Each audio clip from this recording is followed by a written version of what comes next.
treat it with a special kind of glue often referred to as traction compound. I usually twist my foot and it's This is designed to ramp up the traction of the track's surface. It's getting worse by the minute for us racers to go straight and fast.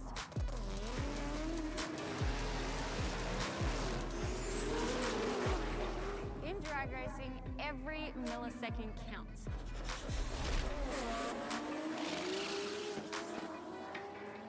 That's why the teams adjust the car's setup to suit the track conditions. Teams can assess the traction on the track by using this interesting device called a traction meter gauge. The bottom of the device has a rubber pad that mimics a racing slick. To measure the track's grip value, the user stands on the base, ensuring the rubber pad bonds with the racing surface. Turning the torque arm on the top of the device will rotate the rubber pad. When the bond breaks, the user will see a number on the dial. Teams can then use this number to help create baselines for grip within their respective setup.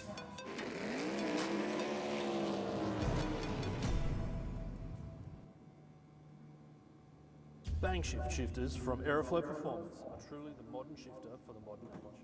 Featuring a full bespoke billet case, all shifters are designed for right-hand drive vehicles with an LED lit gear position indicator. Available in either ratchet or gated options, as well as OEM replacement shifters for popular Holden and Ford vehicles. A large range of bang shift spares are available for each shifter that includes shifter cables, brackets, lever and gate kits, trans brake buttons and drop boxes for the ideal mounting solution. Shift into gear and check out a full listing at aeroflowperformance.com. Boosted turbochargers from Aeroflow Performance are designed for the automotive enthusiast who wants optimal performance at a competitive price. We have a range of turbochargers in both ceramic ball bearing and 360-degree journal bearing options to suit your power goals from 200 up to 3,000 horsepower. To help turbocharge your vehicle, Aeroflow Performance also have a large range of turbocharger accessories. From steam pipe turbo manifolds, external wastegates, intake and exhaust solutions, you can have your car boosted in no time. For a full listing, check out aeroflowperformance.com. How would it be if we funded a pilot program for you to run that enabled you to bring some vision impaired kids onto the Saints Play program? Oh wow, that would mean the world. My reward is the smile on the kids' faces. And since you've given so much to others, we'd also like to do something for you personally. How would it feel if Pepper sent you, your partner, and your daughter Molly to the Gold Coast for a few days? Awesome. I don't know what to say. It amazes me. Thank you very much. Bank said no to your home loan? Talk to us. Not a bank. Talk to Australia's real-life non-bank for home loans, car loans, personal loans. Pepper Money, the home of loan options. Stay informed, up to date and entertained thanks to Barra News. Barra News is Parramatta and the Cumberland area's leading free and local newspaper, delivering the best content from on-the-ground journalists and providing businesses with direct access to potential customers. News, sport, entertainment, puzzles and so much more.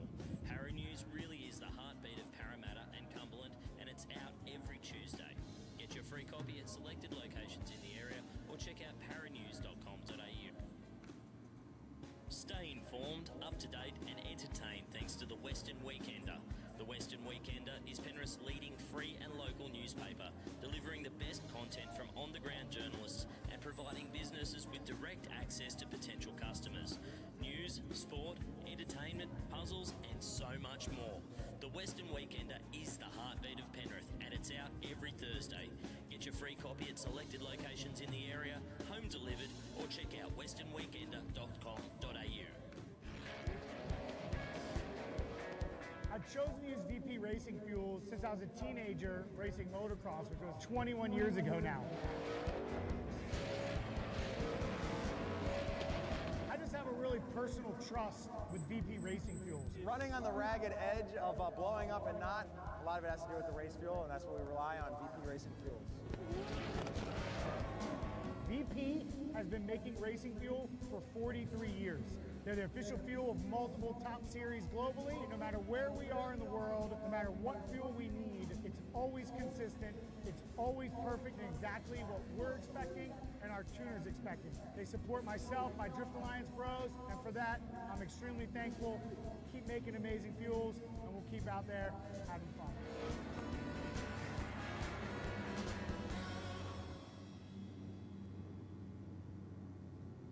BikeReview.com.au is Australia's leading website for performance and modified motorcycles. BikeReview.com.au is the only motorcycle-focused website to feature motorcycle drag racing on a regular basis. And in the words of editor Jeff Ware, our involvement with Sydney Dragway is our way of putting back into one of our favourite sports. BikeReview.com.au.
Get on the podium. I think there's a lot of people that have an older mentality and don't think women belong in motorsport, and that's one thing I'd like to prove a lot of people wrong. It's you in the car and it's your ambition and your drive to win. As soon as that helmet goes on, that's it.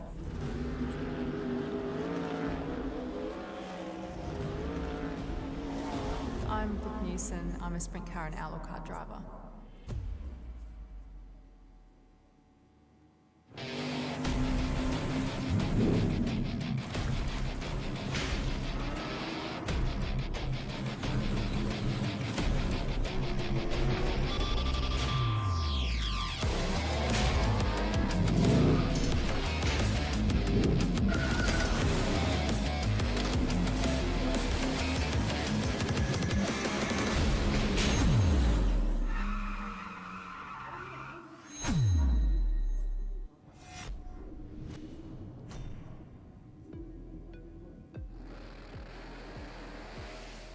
Drag racing is not just about the horsepower. There is also some cool science at play right here on the racetrack.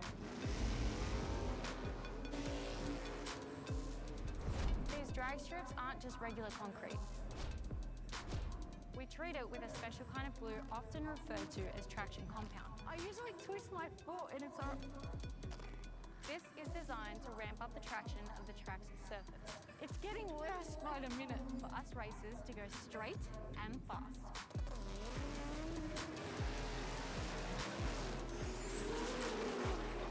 In drag racing, every millisecond counts.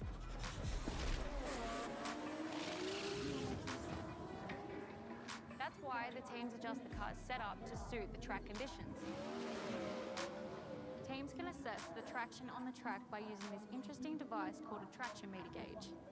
The bottom of the device has a rubber pad that mimics a racing slick. To measure the track's grip value, the user stands on the base, ensuring the rubber pad bonds with the racing surface. Turning the torque arm on the top of the device will rotate the rubber pad. When the bond breaks, the user will see a number on the dial. Teams can then use this number to help create baselines for grip within their respective setup.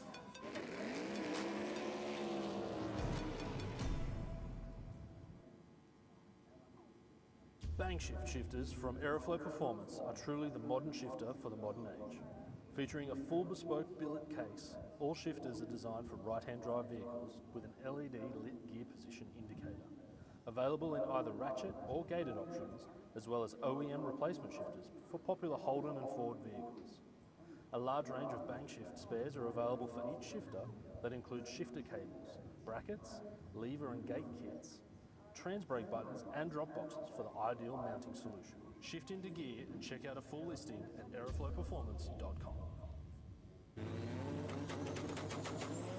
Boosted turbochargers from Aeroflow Performance are designed for the automotive enthusiast who wants optimal performance at a competitive price.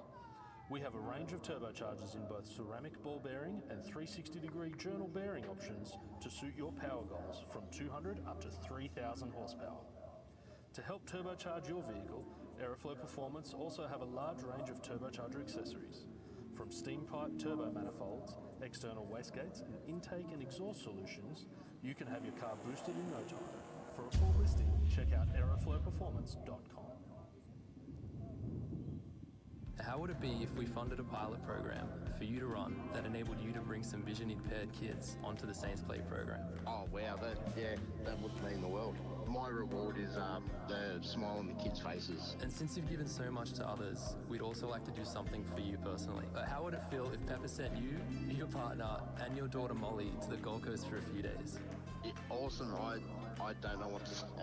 It amazes me. Thank you very much. Bank said no to your home loan? Talk to us. Not a bank. Talk to Australia's real-life non-bank for home loans, car loans, personal loans. Pepper Money, the home of loan options. Stay informed, up to date and entertained thanks to Barra News. Barra News is Parramatta and the Cumberland area's leading free and local newspaper, delivering the best content from on-the-ground journalists and providing businesses with direct access to potential customers. News, sport, entertainment, puzzles and so much more. Barra News really is the heartbeat of Parramatta and Cumberland, and it's out every Tuesday. Get your free copy at selected locations in the area or check out paranews.com.au.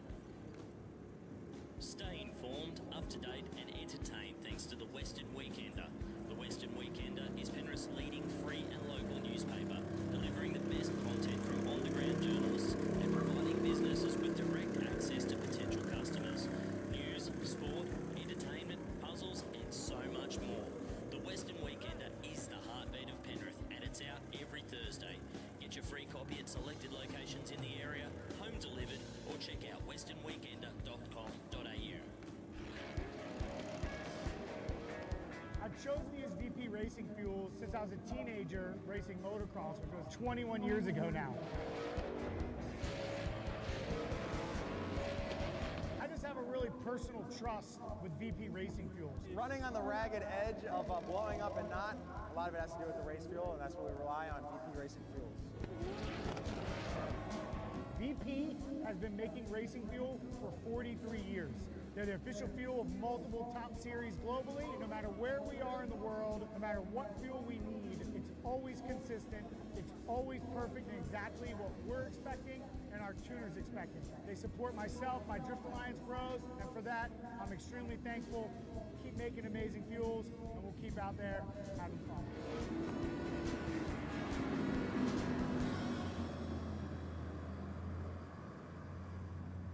BikeReview.com.au is Australia's leading website for performance and modified motorcycles. BikeReview.com.au is the only motorcycle-focused website to feature motorcycle drag racing on a regular basis. And in the words of editor Jeff Ware, our involvement with Sydney Dragway is our way of putting back into one of our favourite sports. BikeReview.com.au.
have this incredible drive to succeed. I've just got this ambition, I want to get on the podium. I think there's a lot of people that have an older mentality and don't think women belong in motorsport, and that's one thing I'd like to prove a lot of people wrong. It's you in the car and it's your ambition and your drive to win. As soon as that helmet goes on, that's it.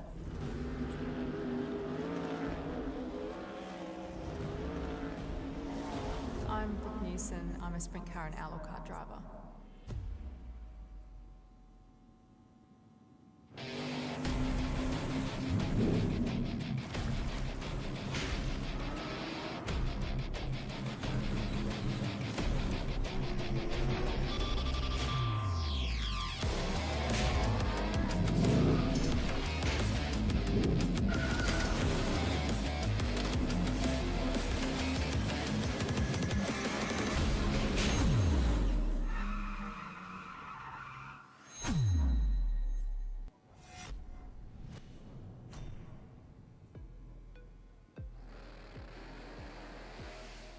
Drag racing is not just about the horsepower. There is also some cool science at play right here on the racetrack. These drag strips aren't just regular concrete. We treat it with a special kind of glue often referred to as traction compound. I usually twist my foot and it's This is designed to ramp up the traction of the track's surface. It's getting worse by the minute for us racers to go straight and fast.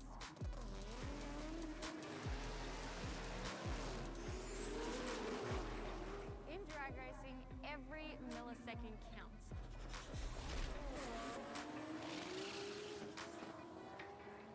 That's why the teams adjust the car's setup to suit the track conditions. Teams can assess the traction on the track by using this interesting device called a traction meter gauge. The bottom of the device has a rubber pad that mimics a racing slick. To measure the track's grip value, the user stands on the base, ensuring the rubber pad bonds with the racing surface. Turning the torque arm on the top of the device will rotate the rubber pad. When the bond breaks, the user will see a number on the dial. Teams can then use this number to help create baselines for grip within their respective setup.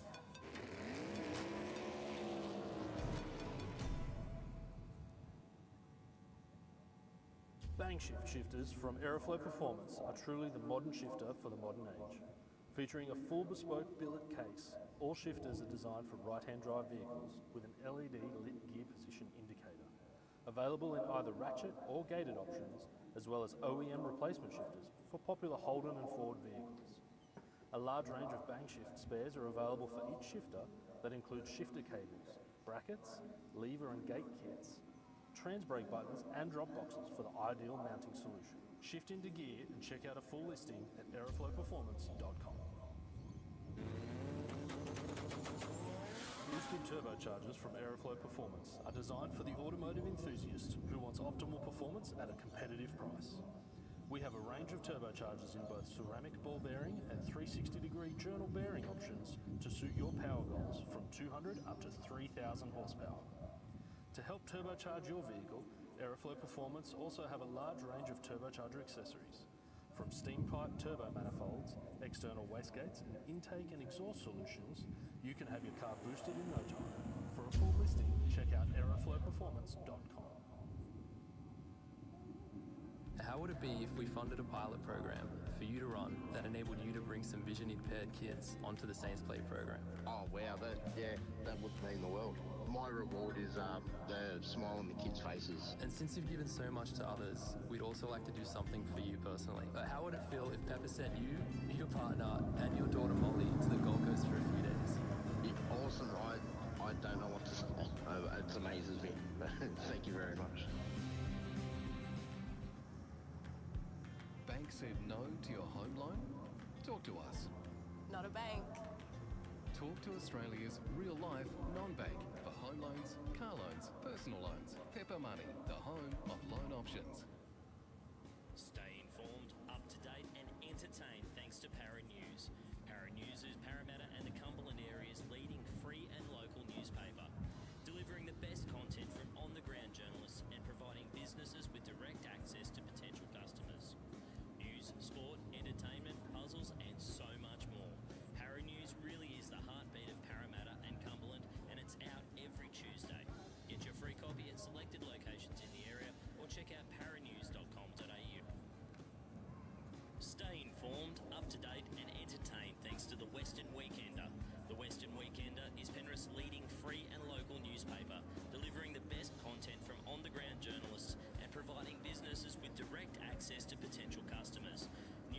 sport, entertainment, puzzles, and so much more. The Western Weekender is the heartbeat of Penrith, and it's out every Thursday. Get your free copy at selected locations in the area, home delivered, or check out westernweekender.com.au. I've chosen to use VP racing fuel since I was a teenager racing motocross, which was 21 years ago now. I just have a really personal trust with VP racing fuels. Running on the ragged edge of blowing up and not, a lot of it has to do with the race fuel, and that's what we rely on, VP racing fuels. VP has been making racing fuel for 43 years. They're the official fuel of multiple top series globally. No matter where we are in the world, no matter what fuel we need, it's always consistent, it's always perfect and exactly what we're expecting and our tuners expecting. They support myself, my Drift Alliance bros, and for that, I'm extremely thankful. Keep making amazing fuels, and we'll keep out there having fun.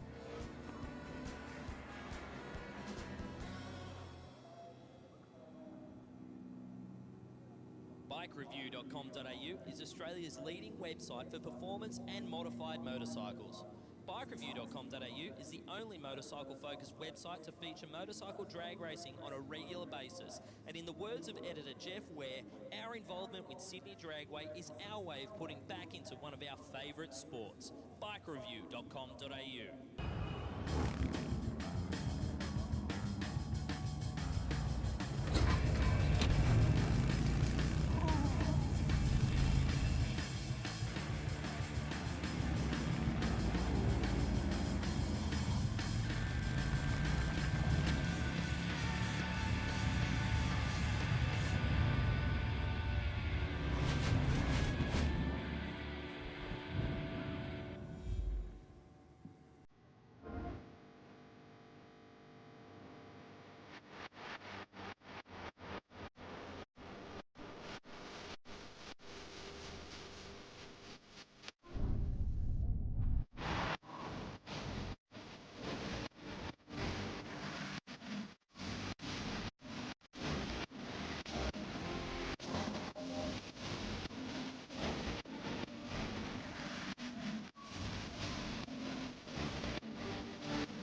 I have this incredible drive to succeed. I've just got this ambition, I want to get on the podium. I think there's a lot of people that have an older mentality and don't think women belong in motorsport, and that's one thing I'd like to prove a lot of people wrong. It's you in the car and it's your ambition and your drive to win. As soon as that helmet goes on, that's it.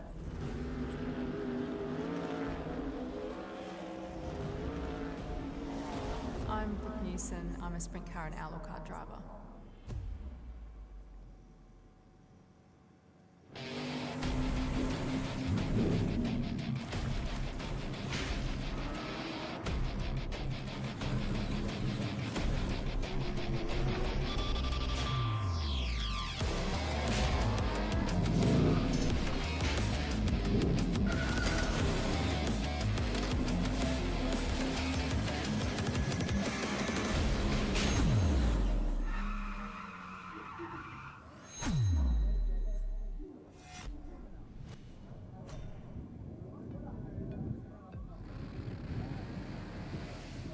Drag racing is not just about the horsepower. There is also some cool science at play right here on the racetrack. These drag strips aren't just regular concrete. We treat it with a special kind of glue often referred to as traction compound. I usually twist my foot and This is designed to ramp up the traction of the track's surface. It's getting less by the minute for us racers to go straight and fast.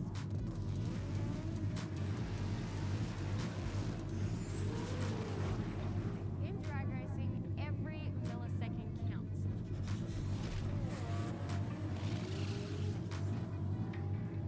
That's why the teams adjust the car's setup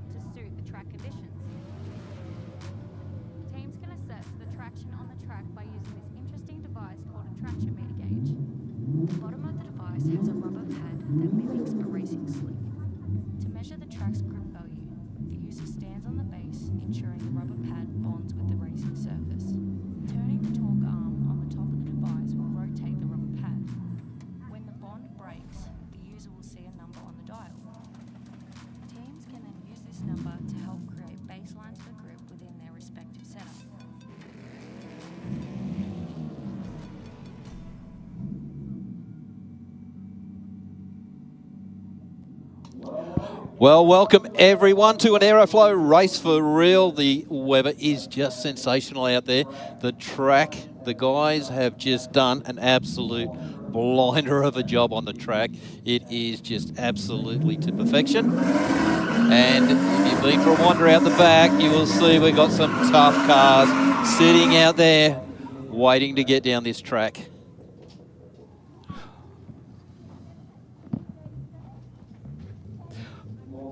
Well, tonight is Race for Real Comp Night. We will give you a little bit of a rundown on that just as we get into the night, but we do have an elimination that's going to be happening. And we also have the Pocket Rocket down on the line. Hey, Stewie. Tell you what, Mark, it is good to be home. G'day, everybody. Welcome to Sydney Dragway. And the rocket is firing on all 8 cylinders tonight. All this excitement that I've been building up, all this power, I'm ready to unleash it, Mark. And I'll tell you what, it's comp night tonight, like you said. We've got some awesome cars out the back. You and Steve up in the box with Adam. It's going to be an awesome night of racing. If you're watching on Facebook or YouTube, first of all, welcome back here to Sydney Dragway. And tell you what, it's going to be a big, big year of racing, not just at the street level, but across all levels of drag racing. Here at Sydney Dragway, we've got one of the best facilities in the country. And Mark, we're going to make good use of it. You bet we are. And Stu, we have got some very well accomplished racers sitting out waiting for this competition to kick off. Well, I'll tell you what, we've got one accomplished racer down here at the moment, Mark. We've got Danny Stadelmeyer, who's out here tonight. He's AU Falcon, doing a little bit of testing, because a very, very tough racer in our state championship series here at Sydney Dragway. And we've got Michael Riches here tonight, who it's great to see Michael here. If you don't follow Michael's achievements on Facebook, 888 on his bike, Mark, up at Willowbank. Wow. New PB, it was sensational. Now, here's a car we don't get to see very often, Mark, the Proton Satria GDI. I've not seen one of these for a very long time. No, mate, I'm probably the same.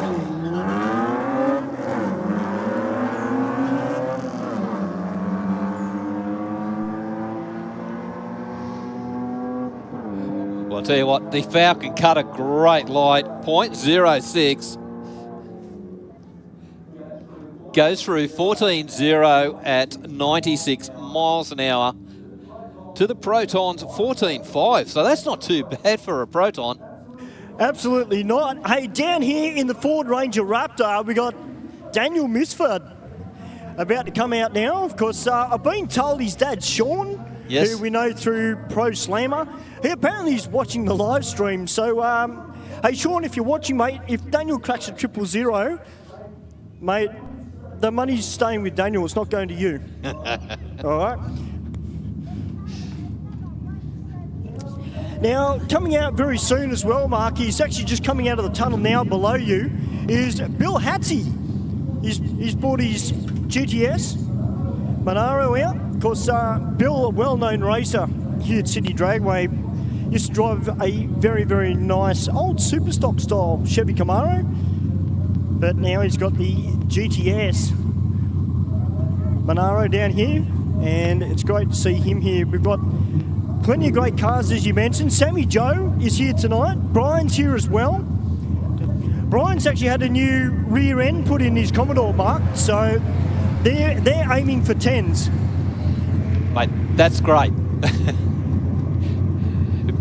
It is really interesting following these cars to see what changes they do to them, how it affects them, and what gains they get out of it. So it's good for everyone, especially if you've got the same type of car and you want to start putting some mods to it, you know where it's good to spend the money.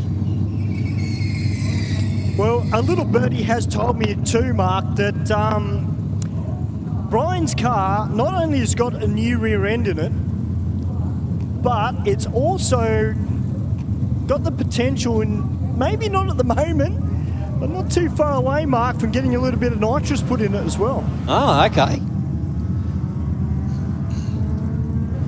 Yeah, I was hanging out with Brett Stutchbury while we were on the break. And, of course, Brett, a well-known racer as well here at Sydney Dragway. And he's doing some good things in his workshop at the moment.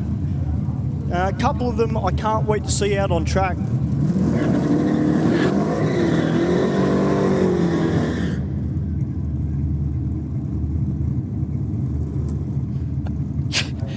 Hey Stu, I've got Ben up here, and he just corrected you on a small thing, that you've only got 4 cylinders. Is that correct? I believe so, Mark, yes. Yeah. Now, I did see the Bushman floating around somewhere. I don't know whether Stu's up in the box yet. Mate, he won't be too far away.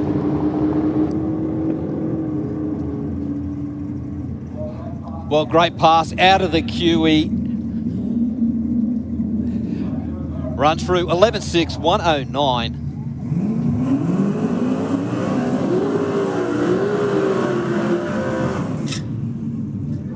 Yeah, Bill Hatchie running some Power Plus race fuel in his car.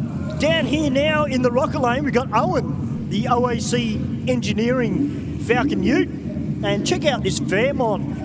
You know it's going to be quick, Mark. It's got a BK Racing engine sticker on it. Yeah. Those guys, legends. Absolutely, indeed. Billy knows how to screw together a motor.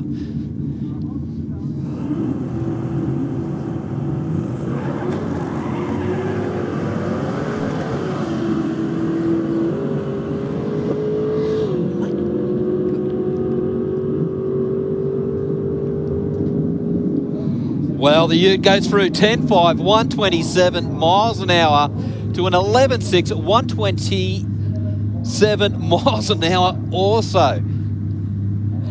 And mate, we've got to just welcome the Bushman has come up into the box, ready to start. Thank you very much, Mark. I hope everybody out there is having a good night so far. There's plenty of different vehicles out in the staging lanes tonight, and plenty of familiar faces too, which is good to see. Absolutely.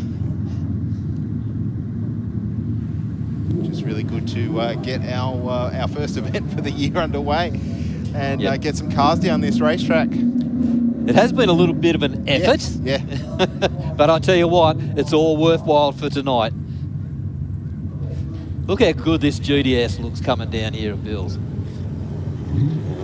Yeah, all these cars are pretty special in the way they're turned out. And definitely a Holden fan, that is for sure. Well, looks like the Hyundai is going to take the win here, Mark. Will run on through first with a 14.38 at 101 miles an hour. And 15.7, 89 miles an hour. So hey, Bushman, how's it going, mate? Hello. It's good to hear your voice again, mate. Thank you very much, Stu. I was just thinking on the way up here, I've got to remember how to do this. We haven't done it for like 6 weeks or something like that, it feels. It's all coming back pretty quickly, though, so it's fantastic to be here and, again, to be once again part of the team here at Sydney Dragway. The Holden away nicely. That car hooks very well for a big, heavy car.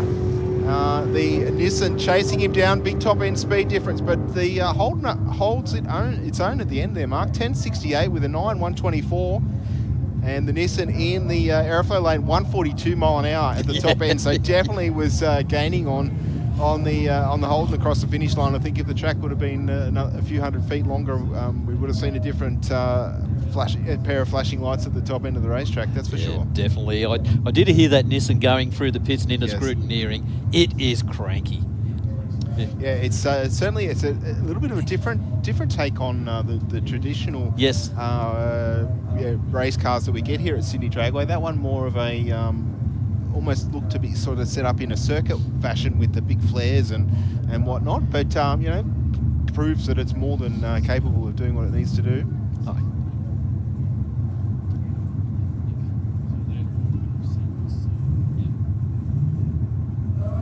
All right, Nuts HK obviously hasn't raced for a little while, but out here gives it a good strong burnout. Take on this beautiful looking V8 Commodore.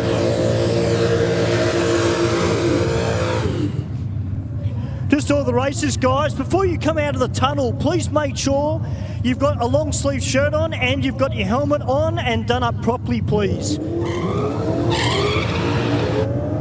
Well, just absolutely blowing the tyres off the Holden. Yeah, there wouldn't be much tread left on that. There was a pretty big burnout as well, but I dare say maybe got a little bit too hot in the rocket lane there. But yeah, pretty impressive set of marks away from the start line. We don't suggest that that's the best way to get a good ET down Sydney Dragway, but it is one way to get an ET.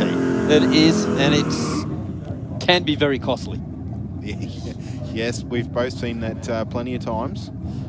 It's almost like these concrete walls become magnetic. Yeah, absolutely. It's not, not the best way to finish your night. I did see some photos out of summer nats where those concrete walls became pretty magnetic as well, unfortunately. Yeah. VL taking on the Audi in the rocket lane. The Audi got the measure at the moment. It's a super quick Audi, this thing. And runs on through for an 11:20 mark, 118 mile an hour. And 12.4, 112 miles an hour for the VL. We've got the Holden Ute down here. Very quick indeed. Yes. Well set up car. Yeah, that's it. And the GTS Commodore.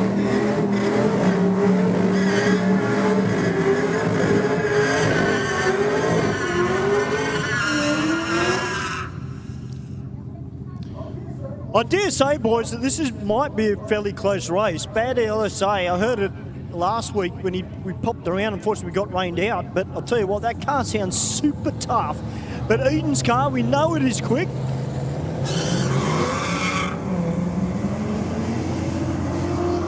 You see, Eden, I think, pedalled a little bit on the start line there. Got to move 0.43 on the tree, 1.9 to the 60. And motors on through the top end, a 10.99 with a 130 mile an hour. And 12.8, 115 miles an hour for the GTS Commodore. Both of those guys, really big burnouts, and definitely had a bit of problem getting them off the line. So yeah, I think sometimes it depends what sort of tyre they're running, obviously, too. I mean, the radial nor your street tyre really likes a big burnout, although it's good fun for us up here. It's not necessarily the best way to get the tyre to hook up on the racing surface. Yeah, absolutely. Yeah, and that UTV that has hooked up really well. Gets out on good 60-foot times. All right, Dave Muscat in the Cooper taking on the Golf R over there in the rocket lane.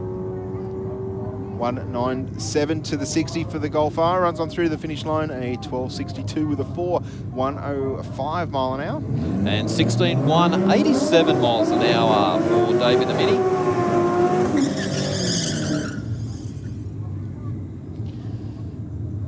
All right, next up. XE? Yes, I think so. Probably one of the quickest cars on the property. So, Steve, in case you missed it, this is Brian down here. He's got a whole brand new rear end set up in this car. Oh, okay. Formerly out of Brett Stutchbury's car, actually. Yes. Big pedal out of the Falcon in the rocket lane twice, and by half track decided, you know what? I'm just going to roll on through to an 11.18 with a 9 at 85 mile an hour. He was doing 103 at half track and had already pedaled 3 times. So I think we saw a low 9 out of that car late last year. We are talking nearly 2 months ago now. Yep. So takes a bit to wind back. Barra 6 in that Falcon, and good to see Brian and Sammy Joe, the dynamic duo, out here tonight. They're always at Sydney Dragway. Good bit of family racing in it. Yeah, very much so. Sammy out in front at the moment in the Aeroflow lane, and we'll take the win. 11.74 with a 114 mile an hour through the top end. And 12.2, 110 miles an hour for the rocket lane. Well, Big Bad Joe out in the Nissan. And Mark and Steve, we've got Chris Spicer from Chris Spicer Engineering down here in the Sylvia. Now, this car just recently did Drag Challenge, boys. And of course, it was a bit of dial your own racing, and Chris actually dialed the car in with 950, and that car was sitting dead on his dial in as well. So great to see Chris bring the car out tonight.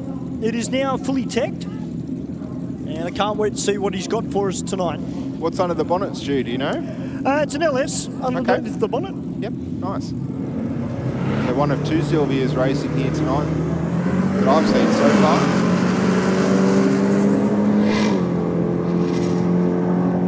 Joe away nicely with an 076 light. Straight down the Aeroflow lane, 914 with a 5, 149 mile an hour through the top end. And a 977 with a 3 at 143 for the Sylvia in the rocket lane. You can definitely see the benefits of really hooking up off the line then, couldn't you? Yeah, well, we sort of touched on that before. Probably the most critical part of the drag strip is probably the first 100 feet in, depending on how quick you can get all your horsepower to the ground and how quick the car will accelerate to its potential. Michael Richards there in the rocket lane. I think he's half sat up there on that bike. Deciding to get back into the throttle at the top end though. 10.13 with a 4, 143 mile an hour. Yeah, absolutely. And a 9.26 with a 153 mile an hour in the Aeroflow lane. So Ben was just saying then that he's been doing just a little bit of muck around with the clutch, and he ran an 8, was it? Yeah, ran an 8 up at Willowbank. So, which is great. The bike is definitely on the right track. Yeah, 888 for that bike, PB for Michael, coming off the line there. He just came off the line, but unfortunately, a fair bit of tyre spin from about 20 foot out, boys, all the way out to the 60 foot mark. So you can hear the chattering. Yep. But, you know, you've got to remember too, this is a street prep. He's not on a full prep, ladies and gentlemen, if you're watching from around the world. So it is a totally different surface to what he would have raced up at Willowbank.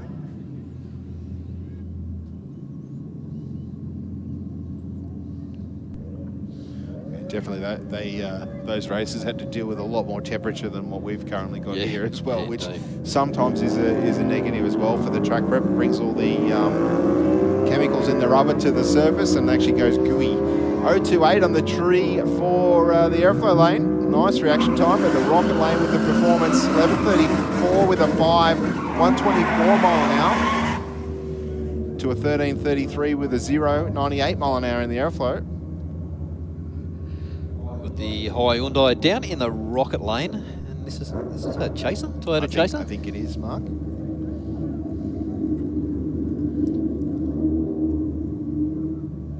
Okay, and as Stewie said a little bit earlier, don't forget, guys, before you even get near coming through the tunnel, make sure helmet's done up, sleeves pulled down, you are ready to race straight up. Hear the turbo working hard in the Chaser, and the Chaser's on actually. Not sure he's going to catch the Hyundai in the rocket lane there, Mark. A 13.97 with the 3, 104 mile an hour. The Chaser was doing his best, quicker ET, but just gave away too much on the start line there. Just run out of real estate. That's all it was. Yep. Daniel Stadelmeyer down there in the rocket lane in the AU Falcon. To see Denny back in the AU. He's telling me in the staging lanes he's got himself a back seat now, so he can legit compete in the chase for the reaction times, etc. Could you just put a rocket chair in the back or something? Oh, he asked me not to bag him out. I said, hey, I never do. I never do. You don't. Well, in some cases I don't have to try hard, but you know. Good guy. He's very good at racing. 085 on the tree, runs a 13.96 with a 4.96 mile an hour. To a 12.9, 99 miles an hour. Got the Beamer convertible down in the rocket lane. And looks like a Nissan down on the Aeroflow. Yes. Yeah. Yeah, that VL down there, Mark and Steve, helped out by Street Elite Car Detailing and, of course, Lowe's Fabrication up at Penrith. And tell you what, mate, it is a beautiful-looking car. Big set of radials on the rear end of it. Very well presented. I wish I had my $500 Odyssey batteries voucher, because I'll tell you what, that car would be at the top of my list. It's always good when you see majority of our racers out here and competitors in general do their very best to present the car in its best condition as possible. Of course, sometimes being a race car, sometimes they do get a little bit rough if they've been modified and changed and improved, etc. But the majority of our cars here tonight, of course, are the drivers daily. Yep. So they come out here and a lot of them run very, very quickly for what they are. Not a bad race down the quarter mile here, and the Aeroflow lane takes, I think, that little Proton hatch at 14:31, 99 mile an hour. And 15.3 at 92 miles an hour for the Rocket lane. That Proton's pretty consistent. Previous pass, just around the same time. Yeah, nice. It's good to see. They were a little bit of a rocket ship, those cars, when they first came out. Yeah. They didn't. I don't think they released that many of them. I think their claim to fame was they ran like a Lotus-tuned suspension. They did run a one-make series of those for a little while. So that I'm sure aided the rarity of them. Yeah. The one-make series generally consumes a few cars. Yeah. Yes, indeed. I'm choosing my words here. You are, I know.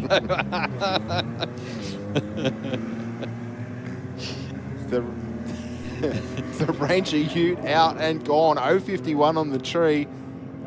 The Falcon's definitely not going to catch that Ranger. I don't think that's stock, Mark. 14.19 with a 5.96 mile an hour. Yeah, 15.9, 88 miles an hour for the Rocket lane. The Ranger was quicker to the 60 by half or 4/10 of a second near enough. Yeah.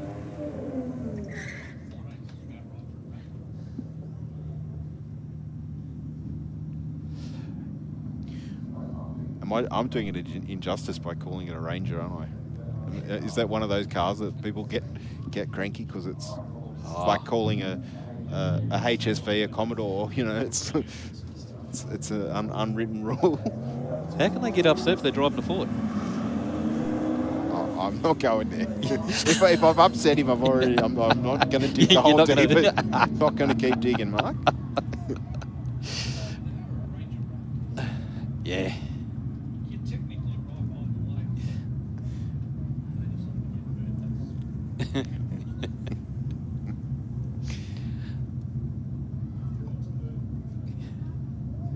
We seem to be growing our number of Audi wagons out here at Sydney Dragway. Another one down there on the start line in the Rocket lane, and with good reason. These things are quick. Yeah, they are indeed. You don't need to do a lot of work to make them even quicker. Unfortunately, that driver has left before the tree was activated. Yes. So unfortunately, you can get a red light and we'll get a time, but left before the green light, well before the tree actually came down. So unfortunately, the Rocket lane not receiving a time, but the little Corolla in the Aeroflow lane, 16.51 with a 6.85 mile an hour through the top end. Mark, did you send a memo out today to get a blown Tirana turn up in the lanes? No, mate, I was just hoping. Well, I'll tell you what, mate, I don't know whether you rubbed a genie bottle or what, mate, but I'll tell you what, there's an orange Tirana down here with a giant supercharger hanging out of the bonnet, roll cage, slicks on the rear end. Oh, it's got a wing on the back. This thing is going to be super quick. It's got a license number on it. I can't say I've ever seen this car before, but I'll tell you what, it looks fat and it sounds fat. It does indeed. We can hear it from up here. It does sound pretty tough, so it'll be interesting to see how that competitor goes. Of course, one of our Audi wagons leaving the start line, 169 to the 60, taking on the Golf Jetta, I think it is, in the Rocket lane. The Audi through an 11.28 with a 122 mile an hour. And the VW on its way. Didn't leave on the green light, but that's okay. 14.79 with an 8.99 mile an hour through the top end.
Got this really mint-looking Fairmont gear. It's got the right sticker on the back of the window as well. I can't read that from here. B&K. Ah, okay, yes. Very well-known performance shop. And I can tell you, there's more and more of this this era of Falcon being restored and modified. Certainly, it's starting to build momentum in the muscle car scene. Yes.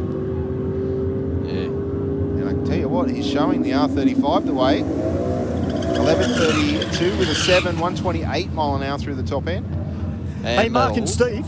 Yeah, mate. I've just been talking to the driver of that Tirana. You know that blue Commodore comes out with the number plates tidy as? Yes. Yeah, well, that's David. He's driving the Tirana. Okay. Yeah, and he's told me that tidy as will be back out again soon, boys. So look out for that one.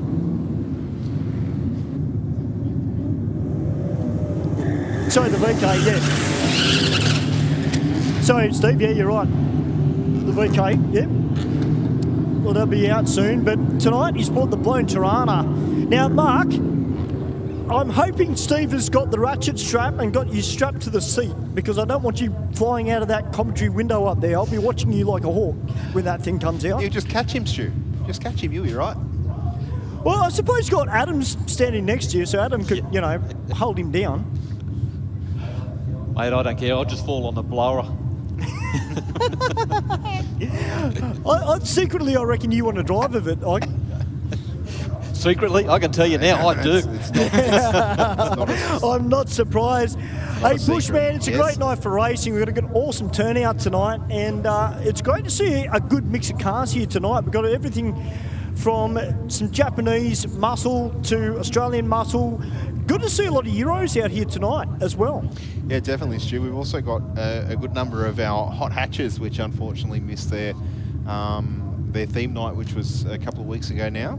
So hopefully those guys coming out and doing a little bit of testing for the rescheduled date, and you know, come out and make sure that they can get the optimum performance. Do a little bit of testing, if you like.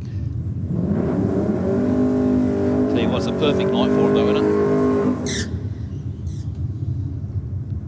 Certainly it's a lot more weather friendly than it was last night or the night before. Just with the heat. Yep. Definitely not going to get your PBs on 40-degree days. No. That's for sure. You can certainly try, but there's probably a good chance you won't. The Holden a little bit eager off the start line in the Aeroflow lane, but still runs through for a 10.73 mark. 125 mile an hour I'll give him there. And 15.7 at 90 miles an hour. With the HT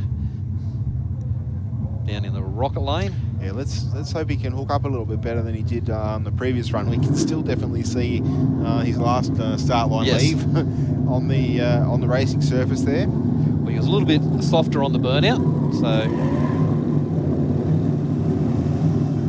And the launch. Yeah, had a little bit of a pedal there. The car did jump out of the starting block and will run on through. At least get a little bit more of a representative time now. 12.74 with a 498 miles an hour. And 14 free at 105 miles an hour.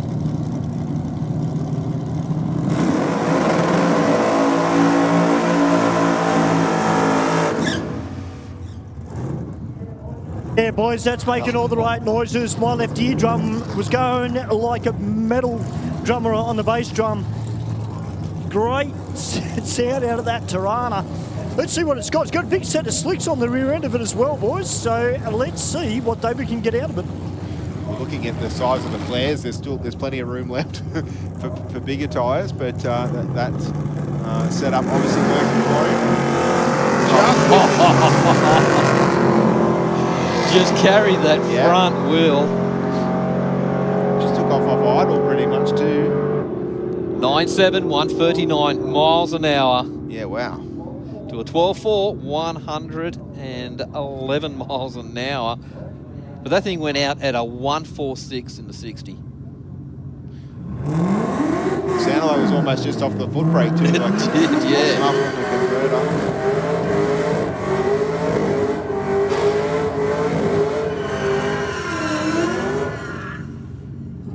I'll tell you what, whether you're watching on Facebook or YouTube or even here at the track, if that doesn't get you fired up, I don't know what will.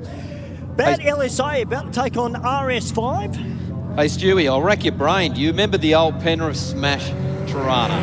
Oh, geez, that's going back a long time now. Red, supercharged. Mate, just reminds me of that car. There has been some pretty tough Tiranas for sale of recent times on certain social media page, which of course we're streaming on. I don't know if I should be sending them to you, Mark. Do you want me to send them to you? Yeah, send them across. Okay, all right. You just never know. Just be prepared then. Well, speaking of Tiranas, I did see a post this morning that the owner of a blue Tirana with a blown small block in it, never late. Apparently that car will be coming out again soon too. So that's been sitting in the workshop. I don't know whether the guys have just been busy with work or they were doing some changes to the car, but I did read that it is coming back out again. So look out for that little blown small block Tirana. Yeah, absolutely sensational. This is all the stuff we want to hear about, isn't it, Stu? Send it all through. I say bring them out.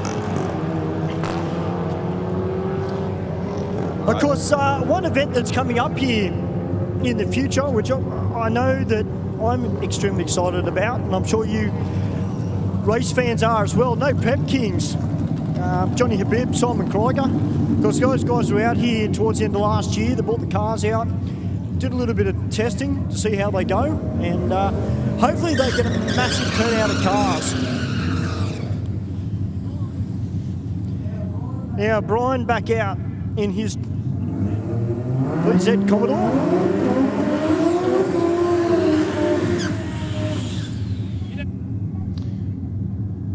Of course, we're back into our next round of testing for the competition bracket here this evening at Sydney Dragway. Let's see if this Falcon can get a representative number. I'll tell you what, he's definitely got a bit of competition out there, doesn't he? Sure does. I think for this car, it doesn't have a huge tyre under the back of it, so the key is getting it to launch hard, but not too hard so that it spins the wheels. Yeah, I think it's just finding that middle ground of enough power, but not too much power to blow the tyres off it.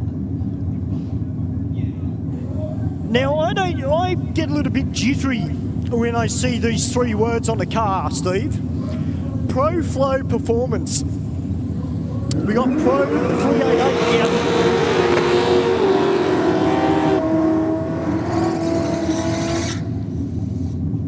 Because the Aeroflow workshop built a very good reputation around Sydney Dragway, tough street cars. Absolutely. And also your showstoppers as well. They've had their involvement in many of the cars that would have been at Summer Nats.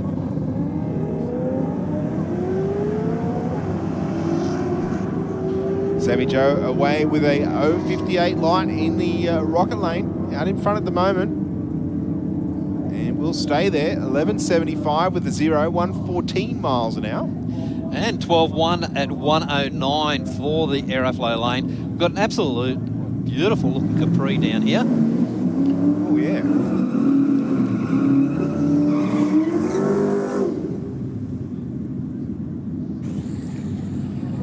I'll tell you what, boys, that is one of the best presented Ford Capris I've seen for a very long time. I know we've had a few out here, but that gold colour looks sensational. It's got a big set of radials on the rear end of it. That car's not familiar to me, Mark. No, me either. So it must be brand new, fresh rebuild, even a little bit loose on the hit. No issues for the Capri, but out of the power at around half track and just coasting on through. Meanwhile, Eden's car still running a 1089 with a 132, but a 1.5 for the Capri to the 60 foot. So hooking up pretty nicely on the indeed on the racing surface. But I'm looking forward very much to see what happens there. Well, yeah, this, like you said, Steve, you know, like, is it a new build or is it an old build that's just been brought back out again? Like, but I'm not sure. I mean, I can say that I see quite a bit of racing here at Sydney Dragway. The car doesn't ring a bell to me. Maybe Stewie can interview the driver when he gets a second and get the thumbs up. Well, look at the bike over here in the Aeroflow lane, 005. Yeah, wow. That's what you want to cut. Of course, 000 is our perfect reaction time.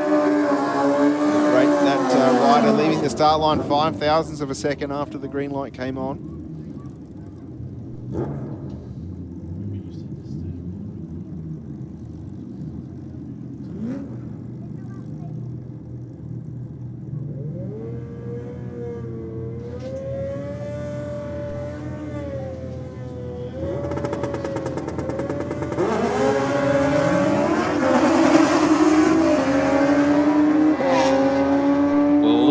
Shudder out of the bike.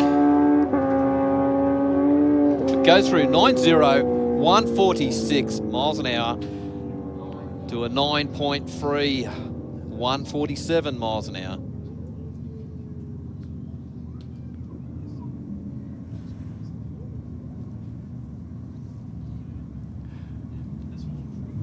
Well, we've got the BMW wagon down in the rocket lane, and right beside him we've got the little Corolla, the twin cam Corolla. These were very, very popular in their day. And as they went on in life, they become a motor transplant for a lot of different builds of cars.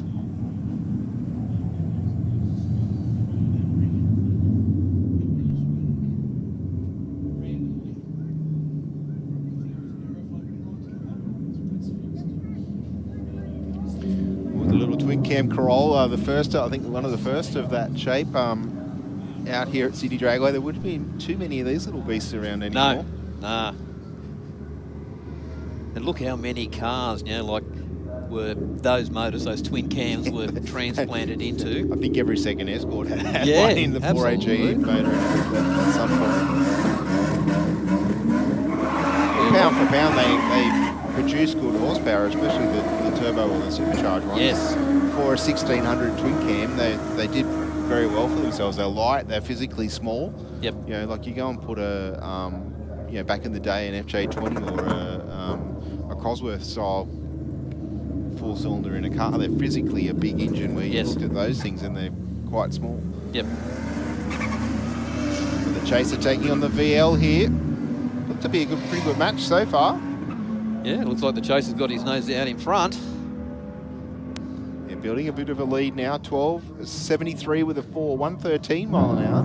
And 13.3 at 99 miles an hour.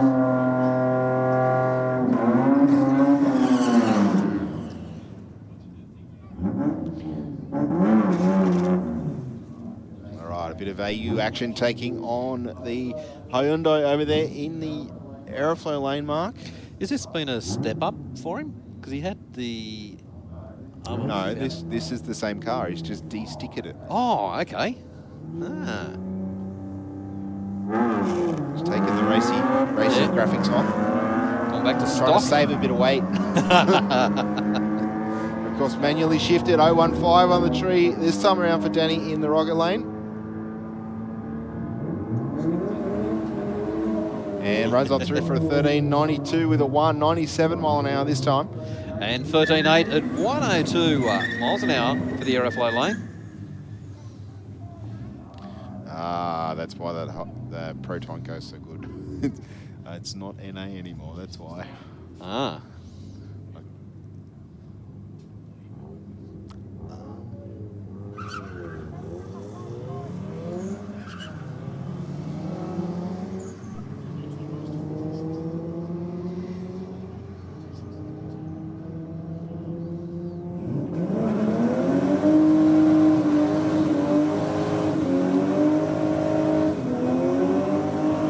Proton got hosed down by Nissan. Well, I just learned something new there, Mark. I did not know that the Adam was just saying the Protons ran the 4G63. Okay. Yeah, so a bit of a mixed bag, I think, the little Proton hatch. But of course, you know what that means is that most of your Evo stuff will fit on, assuming that there's room in the engine bay to do it. And if there's not, that can be fixed with a grinder and a weld. You make room. Yeah. Just aerate the engine bay and away you go. Grinder, a hammer, and a welder, you're all set. Well, this Ranger Raptor is going to be 2 for 2. 14.28 with a 196 mile an hour. Again, an 0.42 on the tree this time around. Yeah, but car beside him, a 0.11. Yes, that was a pretty good pair there. Skyline taking on the Golf there in the rocket lane.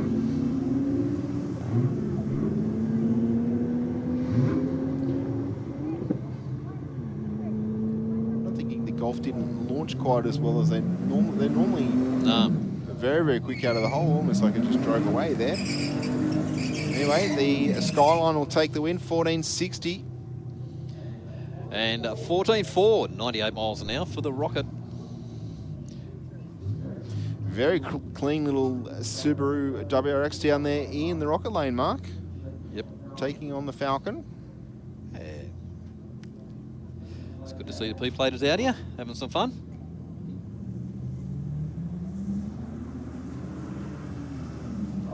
Oh, another good reaction time, 0.08.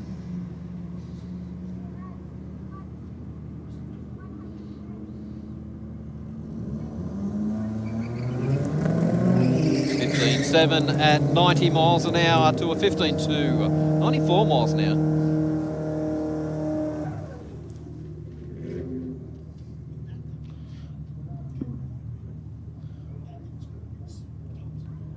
Little Dado Ute down there going through the burnout procedure. Definitely sounded like I could hear a wastegate or a blow-off valve or something there through the track bike, taking on the BMW convertible there in the Aeroflow lane.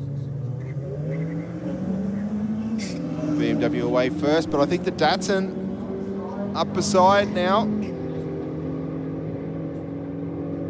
Hear it chirping the tyres on the gear shift out in front. The little Dado's going to take the win here. 13.39 with a 4.101 mile an hour from the top end.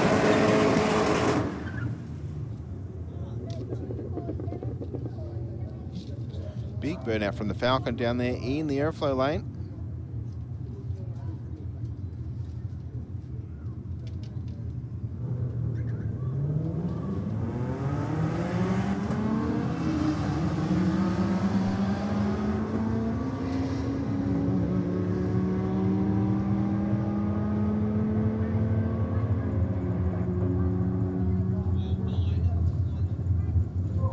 $12.9, 111 miles an hour for the Aeroflow lane, and 16.8, 79 miles an hour for the Rocket lane. All right, a little bit of European challenge on the start line. The Audi away very nicely, but went red. We'll still get a time recorded though. 1.74 to the 60. It's a big car to move to that sort of 60-foot mark so quickly. 11:35 with a 5, 121 mile an hour at the top end. And 14.6, 99 miles an hour for the Aeroflow lane. The Hyundai up against the Ford.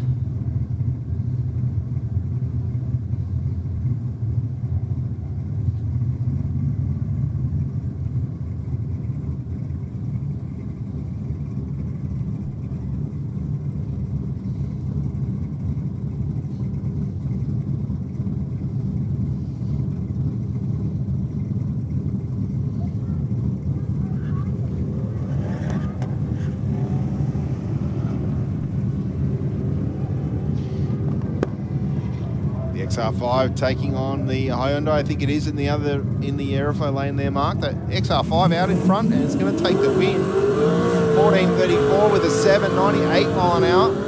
And 14.4, 102 miles an hour.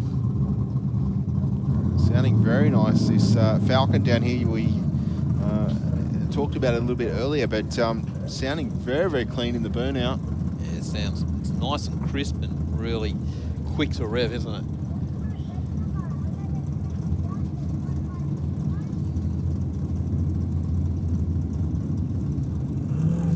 Taking on the Focus there in the Aeroflow lane. A little bit of movement around for the Falcon. I think there might have been a slight pedal there, definitely an easing of the accelerator, but back into full throttle fairly quickly. 11.19 with a 5, 128 mile an hour. And I think some issues for the Focus. You hear it banging and popping its way down the racetrack in the Aeroflow lane. And an unrepresentative 17.99 there.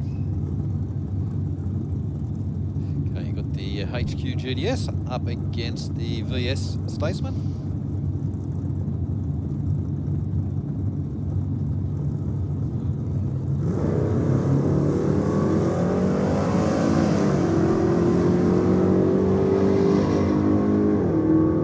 HQ out 0.07 and 1.760 foot, 10.6, 129 miles an hour.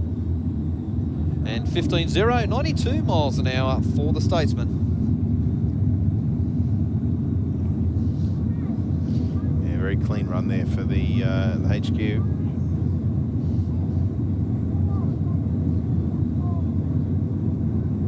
Next up, the R35 taking on the Hyundai.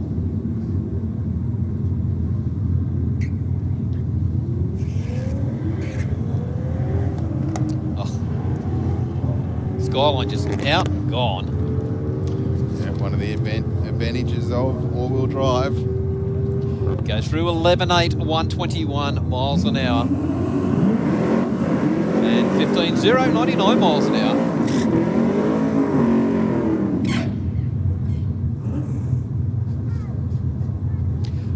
VP Commodore down in the rocker lane up against the XY Falcon Ute. Prepped by JM Auto Repairs.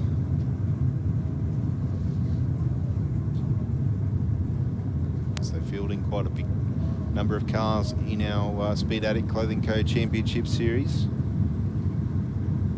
It's this car, Junior Dragster, modified Dragster. Sometimes Trent brings out his supercharged altered as well.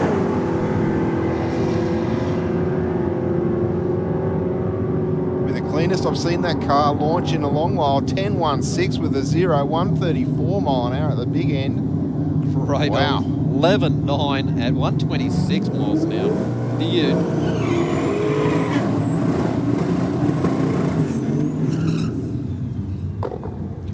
Oh, is that blue Commodore down there? It sounds like a turbocharger on the bottom. It does indeed.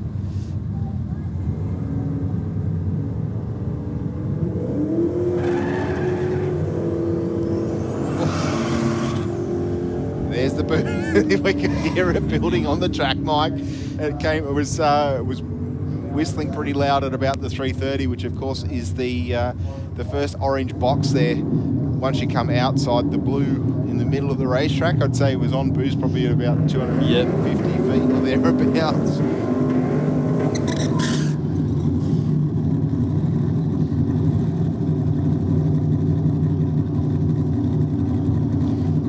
remember too, if you're sensible on the road, with that style of car, you're never going to be full throttle. No. Not obeying the road rules. And you just want it, No. Of course you want to. No. Not condoning it. Well, the HK, it's like the usual driver is not in there tonight. These numbers all taped out with a new number put on. Well, it's only a T number as well, so tells me that it's a temporary license.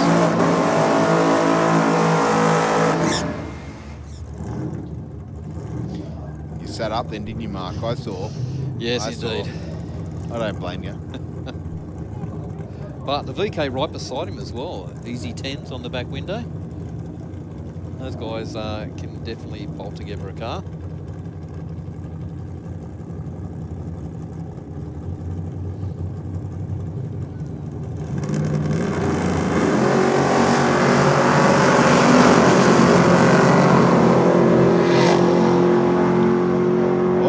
That Tirana had a little bit of a wobble up at around the 330 mark, but a 974 with a 6, 139 mile. That's pretty much, from memory, bang on when it rang last time. Yeah, and 12-1, 112 miles an hour for the Rocket Lane. Actually, must run some really big rubber on the back of it. When it comes around next time, you see how, like, he's got big tyres on it, but they're way in. So, must run a real big tyre on the back. Yeah, no, when it's not racing, you mean? Yeah. Yeah. That's what I said. There looks to be there's plenty more room for an even bigger tyre if you wanted it. Mercedes taking on the GM product in the Rocket Lane. Mr. General Motors out in front, 13.28, 104 miles. And 14.2 at 98 miles an hour. Burnout from the Falcon down there in the Rocket Lane. He's up against the HSV GDS in the Aeroflow lane.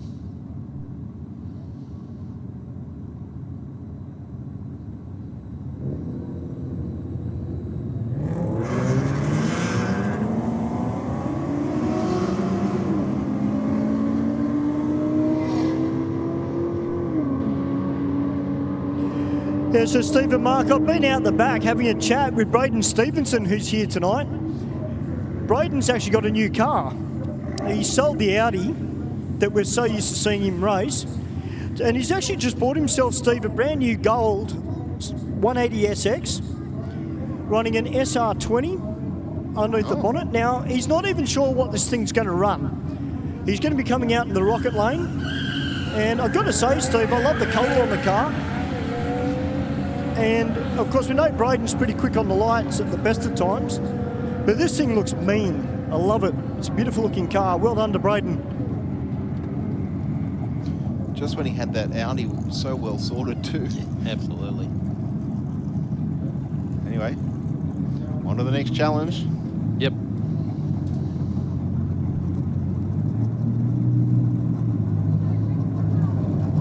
Maybe this car not so much of a, because of the all-wheel drive, a little bit more of a challenge to get off the start line perhaps.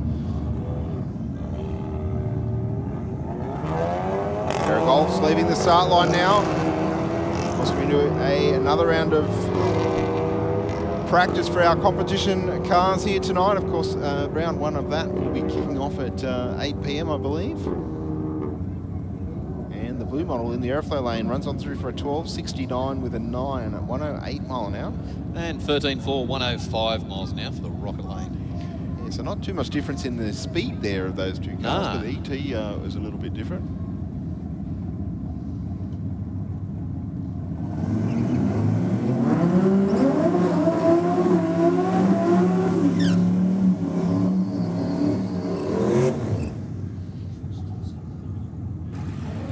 Now, Eden coming out in his ute. Now, he was out the back earlier, Mark and Steve, sitting in the driver's seat of Brian's car with the laptop out. So they've been doing a little bit of, as you call it, Steve, page up action. So, don't know exactly what they were doing, but we'll see how Brian goes.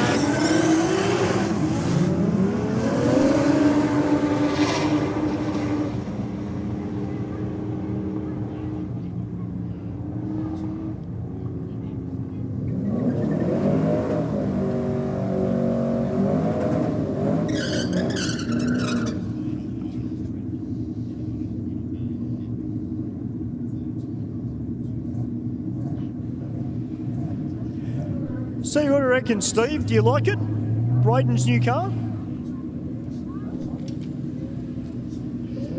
Yeah, I'll tell you what, Stu, looks pretty tricked, doesn't it?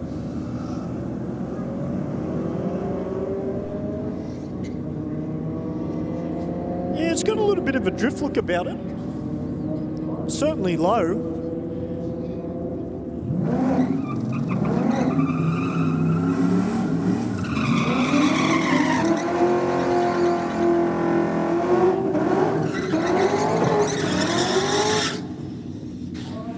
All right, Sammy Joe in her Commodore about to take on Chris Spicer from Chris Spicer Engineering, and of course some of the engine work on that car done by Aeroflow Performance.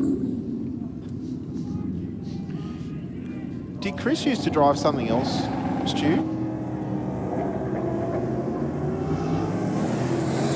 Now on his previous pass, Steve, Chris was saying it was just turning tyres at the top of first gear. At 9.54 with a 4, that's exactly where it was at Drag Challenge. So great pass there. Had to take a little bit out of it, just lowered the tyre pressures. He also just softened up the rear end in it as well before that pass and just changed a little bit in the front end. So that's obviously helped the car. Yeah, that was a very clean run there out of the car in the rocket lane. Good speed too. 44.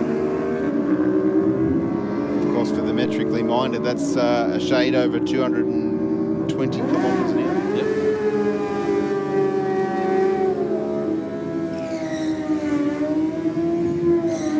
11.41 with a 4, 125 mile an hour in the rocket lane. And 12.9, 102 miles an hour for the Aeroflow lane.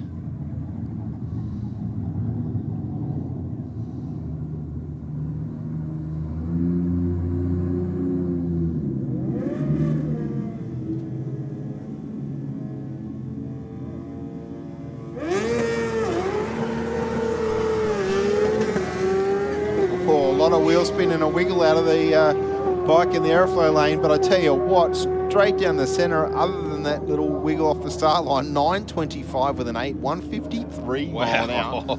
Wow. Absolutely, miles an hour, unbelievable. And 14.4 at 88 miles an hour for the rocket lane. It's a second and a half difference in the 330 there. Yep. Just pulled so much speed at the top end of the track.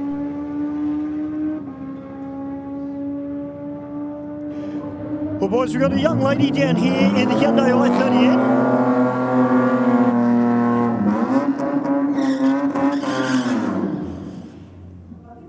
I think it's safe to say, boys, that she's really enjoying the drag racing, because I just walked past her and she had a massive grin on her face.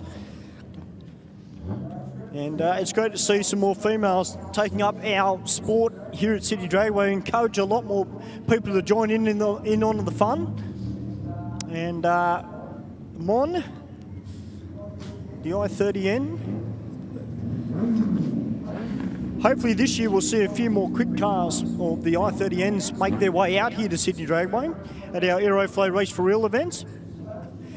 She's taking on the Grandmaster of the Lights, Steve. Danny Stoudemire. I thought you were going to say something else there. No, I'm actually being nice tonight. Oh, no. I know. For the moment, I mean, Joseph Bella hasn't put me in a bad mood yet, so it's fine. Now, I've just been told... You've put the curse on him, Stu. He's gone 0-2-3 red. Well, I put the curse on everyone. You boys know that. Now, listen, I just had a chat with Daniel Misfart. As he just drove past me, and he goes, Stu, I've got lofty ambitions. I want a 14.0 out of the Ford Ranger Raptor. So I said to him, look, I've got a better idea. Just crack a 000, and that'll annoy the hell out of your dad. Well, I think he's done 2 passes already, and they've both been light. So he's certainly giving the 000 a crack, that's for sure. Well, the Nissan taking on the Proton, Satria. Well, I think the previous pass, the Nissan gave him a bit of a hosing, and again. Well, the Proton's in the rocket lane, but yeah, I'm just thinking as those 2 cars run down there, I could see Stewie in a Proton. Although I know he is very very loyal to the Mazda brand. He's Mazda-fied. Yeah. Well, I certainly wouldn't be driving the Nissan. I've actually driven a Proton Satya, believe it or not, and they're actually not a bad little car. They handle pretty good for what they are. Here we go. There, the S3. Big red light there, 149 red for the Raptor Ranger. And an 1129 with a 9, 124 mile an hour for the Audi in the Aeroflow lane. 14.3 at 95 miles an hour. Now, Mark and Steve, we're used to seeing a white Falcon Ute come out here, and the guy that's driving this one, this is actually his daily. Now, we know we've seen him flog the white one with his dad, but this is his daily driver, so he's just out for a bit of fun tonight. It doesn't look like he's driving it any differently. That's not what you're talking about.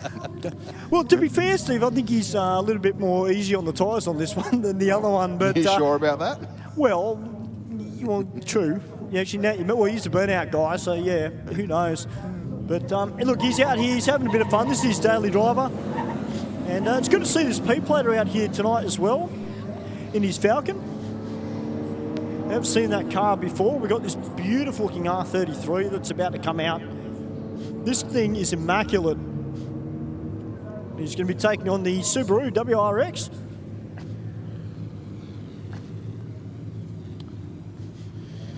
And a 1497 there for the Aeroflow lane. Yeah, the Subaru looking very, very nice down there in... It's, what do you call that colour? It's not red, it's some coppery red sort of colour, isn't it? Yeah, it is. The Skyline's showing it the way though. And we'll take the win. 13.54 with a 4, 102 mile an hour. And 15.1 at 93 miles an hour. Well, I'll tell you what, boys, we've got a lot of Euro cars here tonight. And, of course, coming up in March here at Sydney Dragway, we've got a Euro night, which our co-commentator and production guru, Adam Heron, has put together. And that's going to be an awesome day. It's going to be roll drags, there'll be drag racing, show and shine. And from what we've heard, there's going to be a big lot of Euro cars make their way out for that event. That's coming up in March. So keep your eyes on the Sydney Dragway Facebook page, ladies and gentlemen. And it's going to be massive. So if you've got a Euro car, get involved.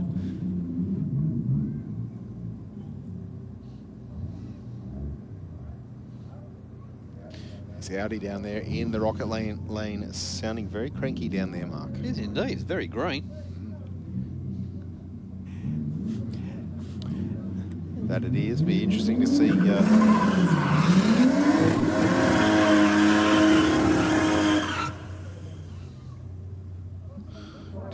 Toyota Chaser down here, Mark. Bit of 1J action. Yes, indeed. He's strung together a few passes tonight, the Chaser.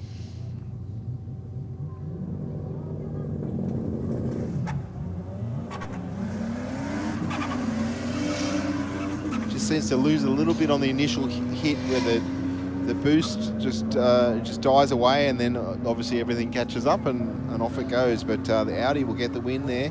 12.44 with a 9, 110 mile an hour. To a 12.59 with a 1 at 113 for the Chaser in the Aeroflow lane. Now, Steve, I've got to pose a question to Mark, and hopefully you've got your ears on, because you can maybe back me up on this. Yes. Mark, are we going to see your Ute out on the drag strip this year? Later in the year, you might. Okay, so you've got 11 months. Is that what you're saying? Yeah. I've the guy who built the motor for it is playing with a different combination of the heads now. So he's got a VK Commodore that he's built his motor the same as mine, but just bigger cam and bigger heads. Okay, I thought yours had a pretty big cam in it. It is, but it's a lot. This has gone bigger. Oh wow! So yeah, it's going to. If he's really performs the way it is, you're going to be vying for that upgrade. Yeah. Yeah. Okay. Which will mean more horsepower. Yeah. just pull it down, clean it up, tidy it up a bit, and yeah, Okay. bolt on, see what happens. Because the heads are a big horsepower plus in Holden motors. The reds. To get them to flow. Yep. Well, I mean, like any engine, they've got to, you need the cylinder head to flow to make horsepower, because we all know that the more air you can consume, the more fuel you can put in it, but you need to be able to burn it as well. Yeah. When it was originally, the motor was built, we sent the heads down to Pavtech. Yes. Vic. Yep. And they done a really great job on them. They flow sensational, but what this guy's been doing, he's getting some really good results. So, yeah. Okay, well, so we'll keep the pressure on, Stu. Absolutely. Speaking about pressure, Steve, standing next to me right now is Danny Stadelmeyer. Danny, welcome to Aeroflow Race for Real. It's good to see you, mate. Yeah, Happy New Year to everyone. It's my first race for real since last April, actually. So, yeah, I just thought I'd have a bit of fun again. Having some fun, though? You getting your eye in? Yeah, I just red-lighted, but that's all part of the game. Yeah, the car's good. It's a bit slow. The air's pretty crap, but yeah, it is what it is. Reaction times, you're generally very quick on the lights. Is there much difference between this car and the old AU you used to drive? Well, this is a bit slower, being a bit heavier, but it's just as much fun, if not more. I miss less gears in this one, so it's I just ran an 015 like that round before that. So no, it's good. I'm used to the car, and I'm excited about the year to come, actually. Well, mate, we look forward to seeing more of you here, Danny. It's great to have you here as part of Aeroflow Race for Real. Thanks, Stewie. Of course, one of our true races, well, when I say races, it's just about every event for our state champs, Steve. So it's great to see Danny here. And of course, I know we say this a lot throughout the year, but if you want to get your eye in for the championship rounds, whether you're in Street Fighter or Super Street, this is the event to come to get your eye in, get the practice on the tree. Hey, Dom, how are you, mate? Good, mate. Dom Lucci just walked past me. Because we know Dom's got a few cars. And I'll tell you what, Steve, he's just run and jumped in a King 68.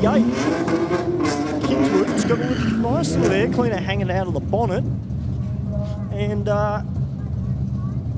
looks like it's got a set. It does, got a set of radials on the rear end of it. So I don't know how many cars Dom's got, but he's got a few, Steve. That he does. He's pretty busy come Speed Clothing Co. Championship days, because he's often racing one of his own cars. Plus he's two of his kids in junior dragster as well. So definitely a pretty busy day at the racetrack for Dom and the family. Good side-by-side race there. 995 with the 136 mile an hour in the rocket lane.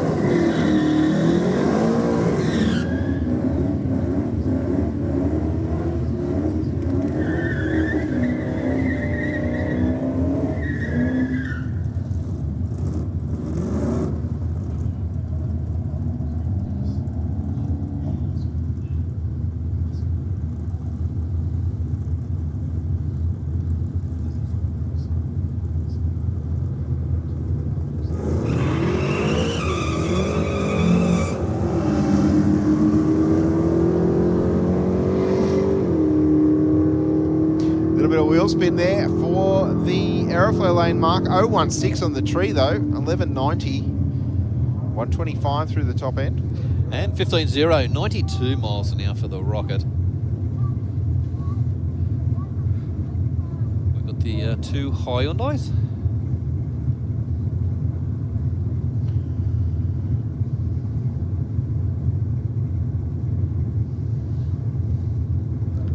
So, Steve, over the Christmas, did you do any work on any of the cars?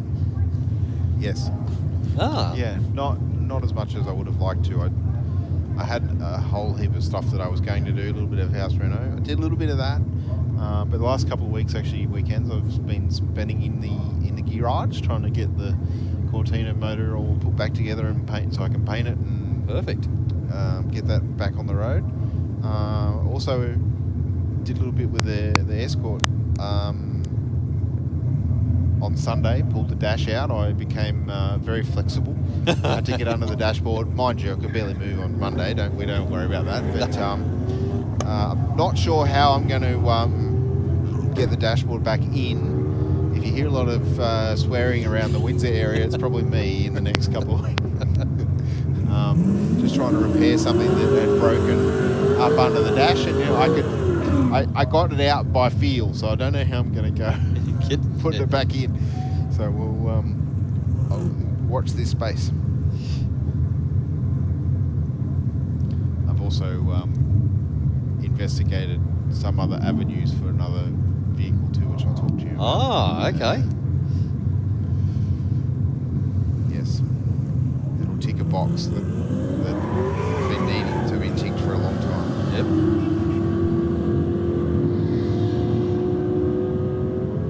Nice clean launch this time around for the Falcon in the rocket lane. 11.16 with a 9, 128 mile an hour. And 11.4, 122 miles an hour for the Aeroflow. So that was a really good pass right through. Yeah, no pedal that time around. Yep.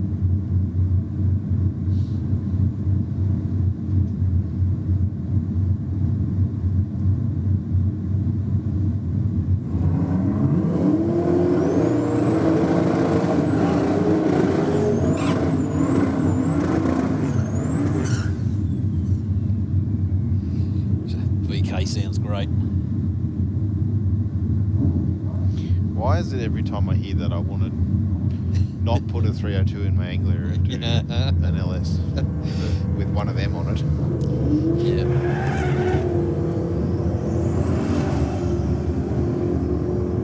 And again, around 150 feet, the Commodore comes on boost. But the old Holden in the Aeroflow lane is going to take the W. 1086 with a 4, 128. Again, probably the cleanest run we've seen tonight. There was no pedal going on there, but I think just a little bit more responsible throttle application. Yep, absolutely. And 12.1 for the VK. Yeah, we didn't. So what mile an hour was it about? Didn't say that? No. Nah.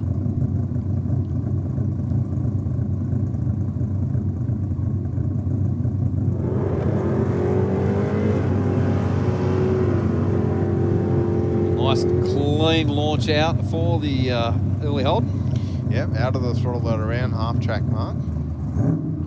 We can't hear it on our track mics anymore. Rolls on through for a 1260.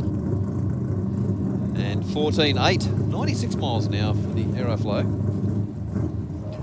Well, Steve and Mark, I've just been down the back of the lanes, and Steve, I just had a chat with the driver of Pro 388, the Gold Capri. Oh, yes. Paul's his name is driving it, so I dare say that might be Paul Sant. But the thing's got a roll cage in it. It's got a full interior in it as well, Steve. And I've just been told it's got a 440 cubes Ford small block. Yeah, wow. Underneath the bonnet. So okay, that would be why it ran so well. Yes. But you guys hit the nail on the head earlier. It is a brand spanking new build.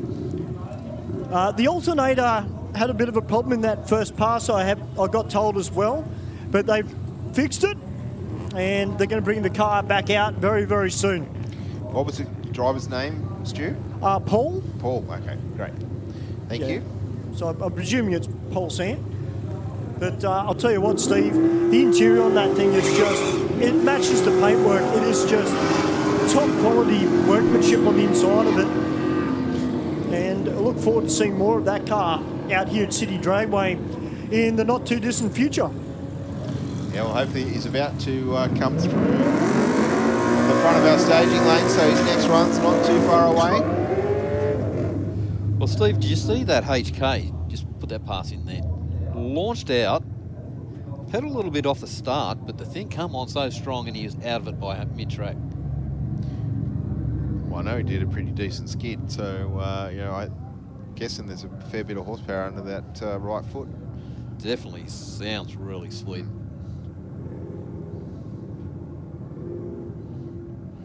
A Ford versus Holden battle on the start line right now. Have a look at our staging lanes. How good does that look? All those tough cars. Looks pretty good. There's a lot of different colours down there, all sorts of different makes and models down there.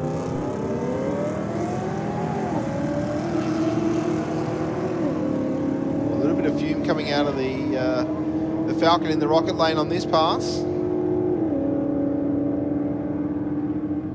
Sticking with the Commodore, 12.97 with a 3, 109 miles an hour. And 13.1 for the rocket lane. Well, boys, the wind has certainly picked up down here on the ground. All drivers now going into a headwind. We've got David Muscat coming out in the Mini. And he's been taking on Bad LSA. Great to see Dave back. He just told me he wanted to make the last race for real last year, but he had a few things come up and he was kicking himself, but he's happy to be back. And of course, we'll see him race throughout the year, not just here at Aeroflow Race for Real, but also at our state champ rounds, I dare say, maybe in Street Fighter.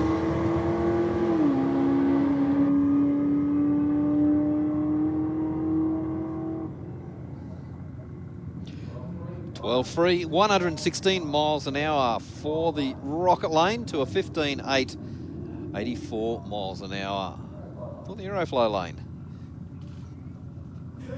So if you're at home or you're here at the track or wherever you are, guys, what I'm keen to know is jump on to YouTube or Facebook, but maybe YouTube's the better option. And who do you think's going to win the competition tonight? Because there's a few cars here tonight that are consistent, and there's a few cars here that are very, very quick. So I'm keen for you guys to let Mark and Steve know who you reckon's going to win it.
So ladies and gentlemen, approximately 40 minutes, we should be kicking off the first round of the competition.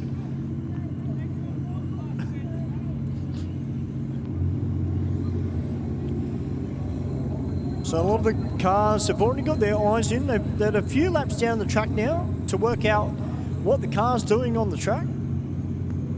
But of course, come competition, and Mark and Steve can vouch for this, there's a big difference between heads-up eliminations and dial your own. It's going to be an interesting round of racing. So that'll be kicking off around 8 o'clock.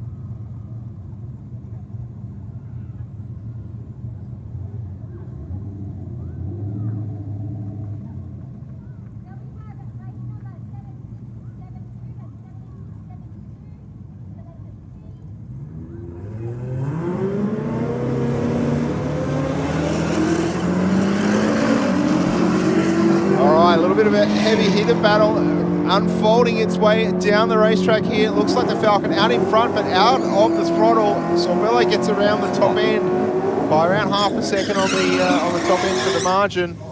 920, 150 mile an hour, but a 1026 with a 9 for the Falcon. at 92 miles an hour. So how much did he back out of that?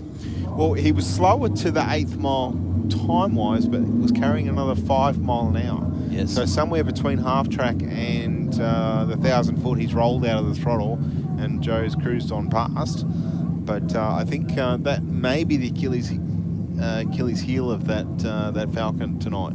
Is we're just talking about that off air in this competition. How we feel that the driver could probably take this out. Yep. I believe probably has ample horsepower to do it. It's just a matter of getting it to the racing service and in what fashion. Yep. Which is the knack with all in it. You know, like you can put a trillion horsepower into it, but if it doesn't get to the ground and make it, it's just, not going to happen.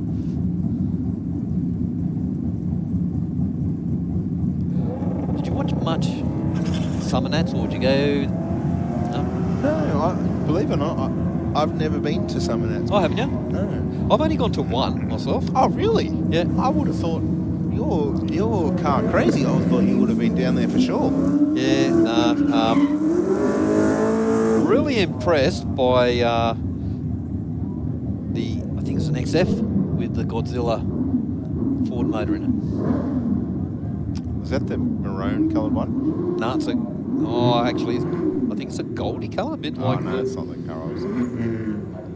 I did, obviously that came up on my Stalkbook feed, but there's some very, very nice cars down there, and like the hours of effort that goes into these cars to prep them and then, put them through their paces, This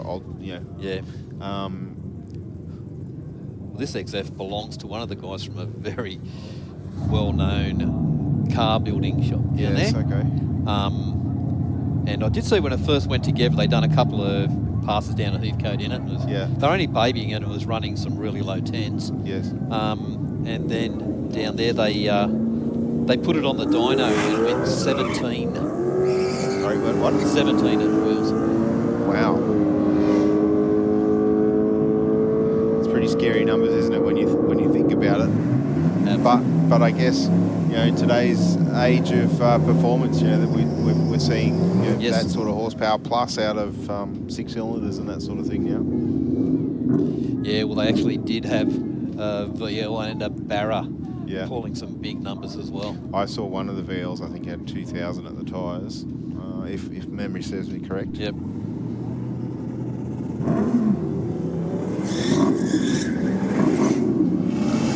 Oh, the Ute, just a little bit of a tail wiggle on the way down.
shift shifters from Aeroflow Performance, a truly modern shifter featuring a full bespoke billet case.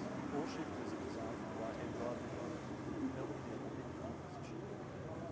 Available in either ratchet or gated options, as well as OEM replacement shifters for popular Holden and Ford vehicles.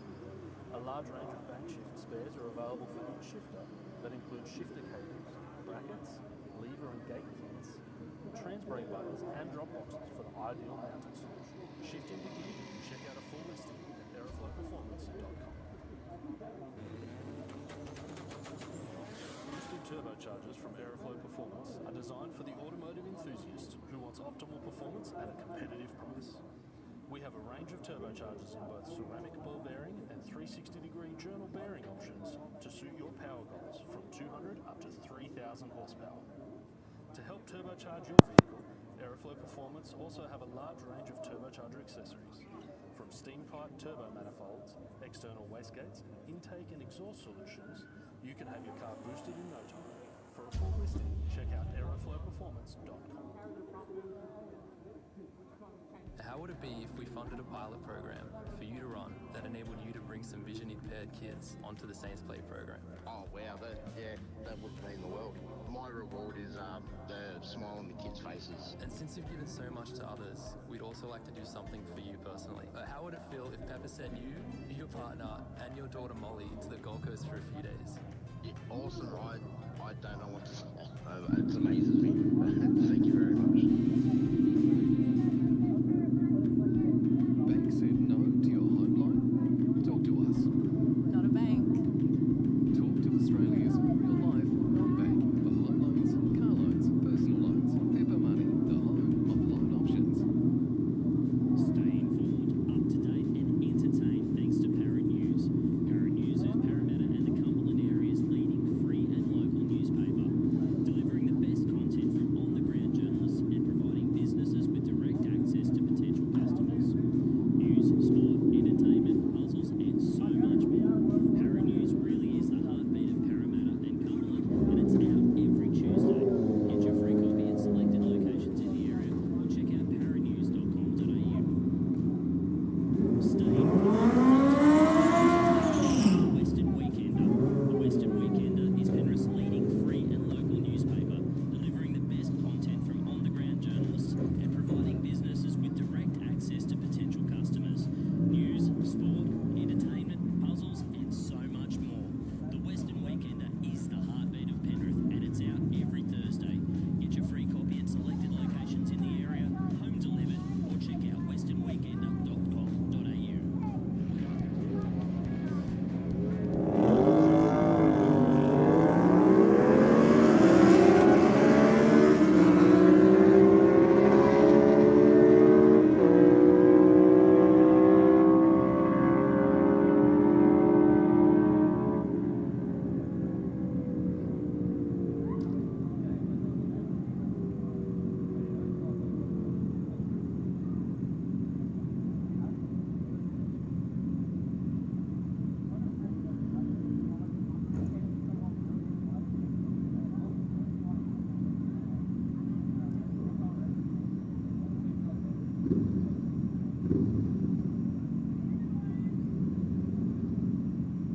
Teenager racing motocross 21 years ago now. I just have a really personal trust with VP Racing Fuels. Running on the ragged edge of blowing up and not, a lot of it has to do with the race fuel, and that's what we rely on, VP Racing Fuels. VP has been making racing fuel for 43 years. They're the official fuel of multiple top series globally, and no matter where we are in the world, no matter what fuel we need, it's always consistent, it's always perfect, exactly what we're expecting and our tuners expect. They support myself, my Triple Alliance bros, and for that, I'm extremely thankful. Keep making amazing fuels, keep out there.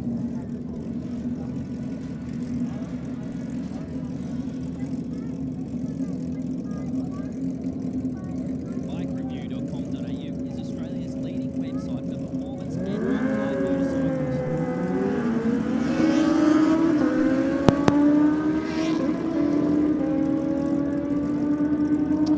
All right, ladies and gentlemen, we're back now with our motorcycles. Another round. They're running there 10.01 with a 3, 144 mile an hour to an 11.30, I think it was, in the rocket lane. Big burnout from Michael Richards down there in the Aeroflow lane.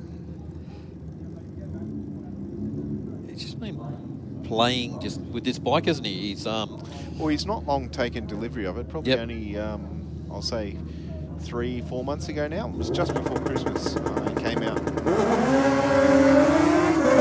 Announced that he had a new toy on the way. Just tagging the limiter at the shift, went 002 red on the tree, and an 8.99 with a 7, 147 mile an hour. And 10.6 at 140 miles an hour for the rocket.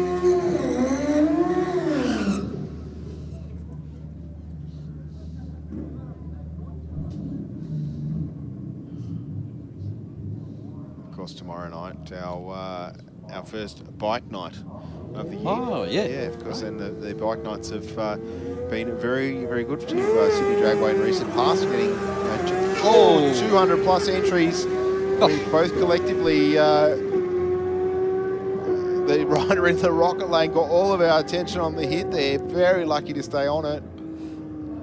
I don't know what happened. The bike just turned hard to the right. Yeah, with the front wheel in the air. Yeah. Anyway, 9.14 with a 9.153 mile an hour at the top end for the Aeroflow lane.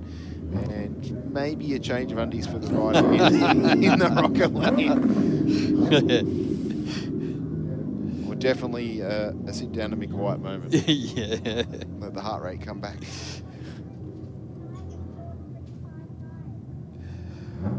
The Proton up against the Ford.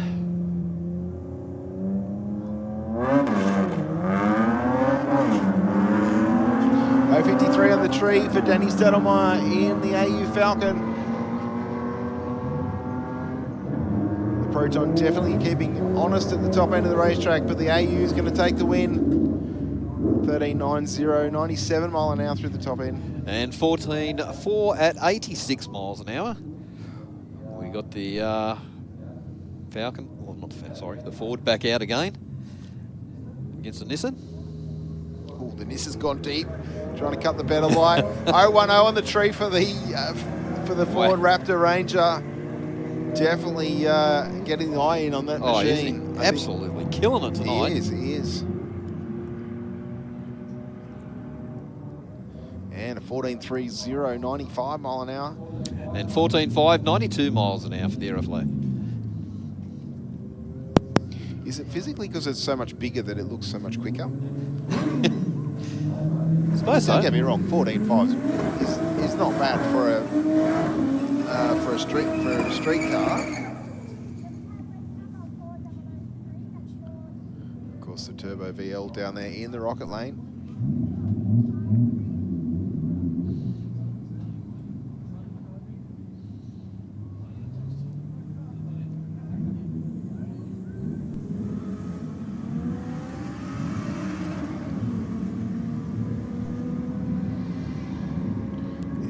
Just driving away from the star line pretty much.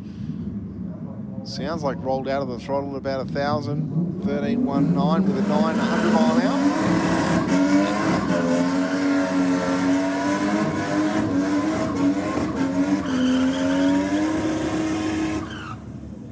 And 15.3 for the Aeroflow lane. Of course, for the metrically minded, 100 mile an hour is 160 kilometres an hour. So certainly no slouch in 400 metres from a standing start to get to 160 km in your road car is certainly get your attention. It's a good effort, that's for sure.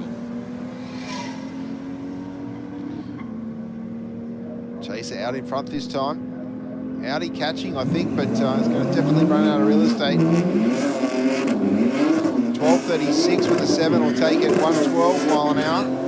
And 12.2, 111 miles an hour.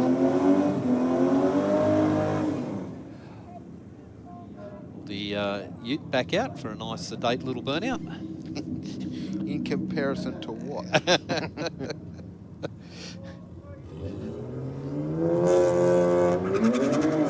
Up against the BMW wagon. Such a clean launch out of the BMW. Look at the reaction time for the utility, 003. The Beamer with the performance though, 992. 138 mile an hour mark. Wow. And 187 miles an hour for the Ute, but that reaction time is absolutely sensational. Yeah, that got our attention, but the ET for the BMW, wow, you throw the baby seat in the back of that and cruise to work.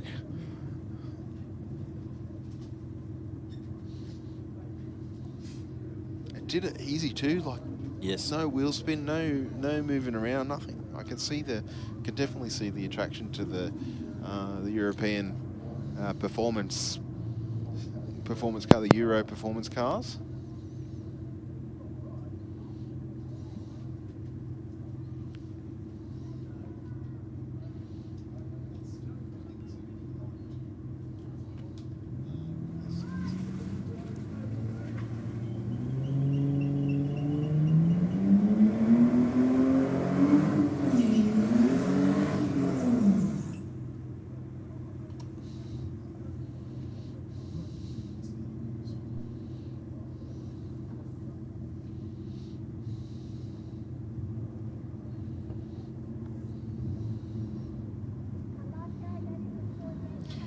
Seeing double mark. It's another BMW station wagon down there. Falcon just out in front at this point. I think building a slightly better lead. Aussie Muscle will take the win here. 15:38 with a 92 mile an hour. And 15.7, 88 miles an hour. Just a little bit of difference in performance between the two black wagons. Yeah, just a fraction. You can see our competition cars queuing in lane 6 of the staging lanes. They're getting ready for their first round of heads-up eliminations. Because something we're trying a little bit differently here tonight, offering a little bit of a competition for our competitors outside of the, or in addition to the reaction times. You can also win a little bit of prize money by taking out tonight's competition award. Yeah, it's actually a good bit of competition as well, and it gives you a taste of some of our meets. Yeah, exactly right. I think tonight the competition will be heads up, but I believe in the future we are talking about getting some dial-ins and bits and pieces, so it'll be actually handicapped. The BMW very loose off the start line there, had a brief glimpse of the rear quarter, which is not something we want to see from up here, because that means you're putting a fair bit opposite lock into the steering wheel.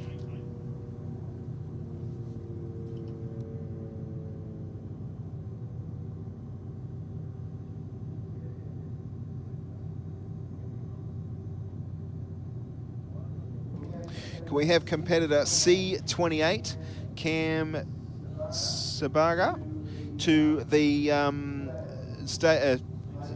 lane 6 of the staging lanes, please? It's a 3-litre BMW 135i. I don't know if that was the car that just ran. Yeah, it could have been. But if we can have Cam to the staging lanes, that's competitor number C28 to lane 6 of the staging lanes, please.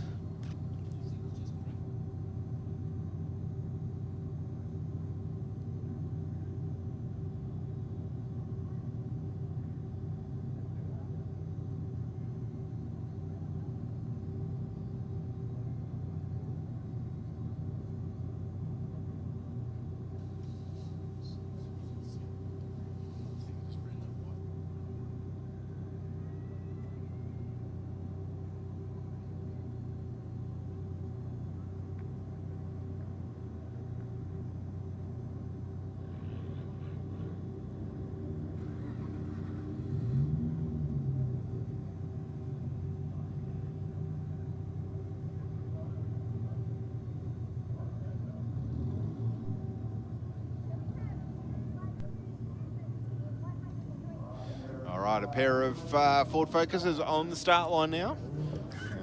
The blue car did a pretty good run earlier today, but I think the red one has run very well in the past, but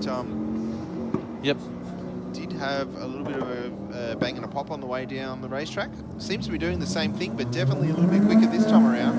14.17 with a 2.105 mile an hour. And 14.6, 82 miles an hour. That's a very clean little dado. Yeah, got the turbocharger on board. We heard the flutter of the wastegate there on the back off after the burnout.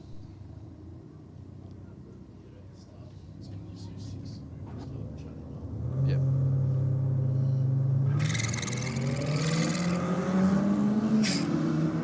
Hear those tyres screeching, screaming for traction on the rubbered surface here at Sydney Dragway. They weren't spinning, I think, just sort of chattering, I guess. That's what it sounded like. The Falcon in the Aeroflow lane is going to take the win. 12.08 with a 3, 116 miles an hour. And 13.4 at 100 miles an hour, 160 Ks for the Rocket Lane.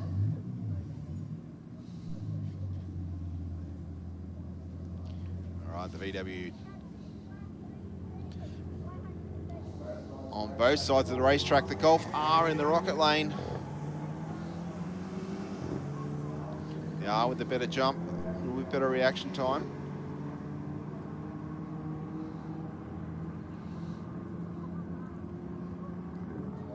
Rocket Lane takes the win. 14.5 at 97 miles an hour.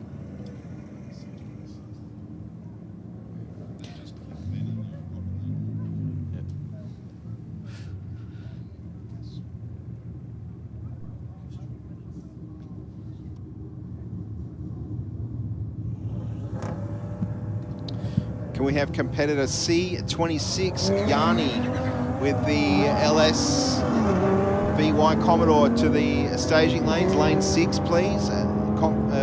Competition number C26. Yanni, can you make your way to the staging lanes, lane number 6 please.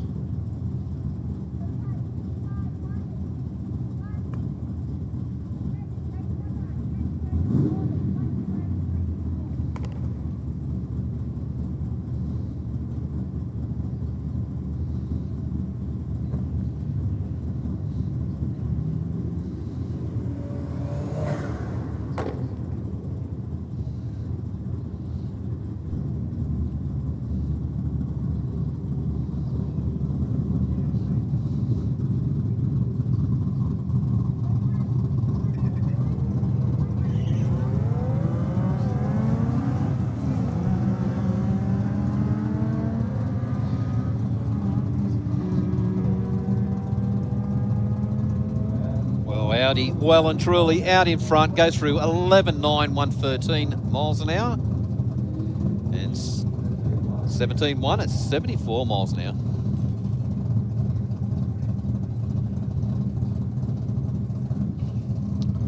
Can we have a competitor C26 Yanni in the LS powered VY Commodore to staging lane at number 6 please.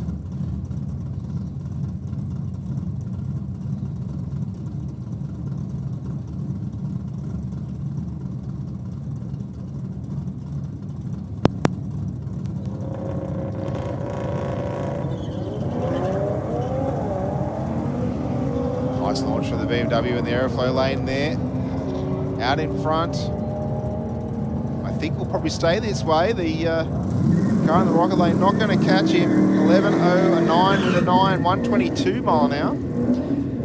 And 11.4, 119 miles an hour.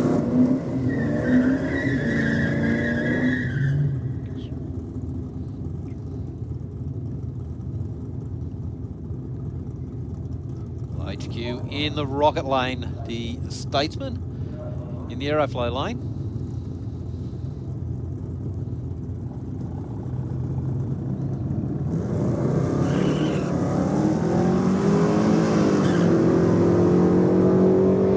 Nice clean launch out of the HQ.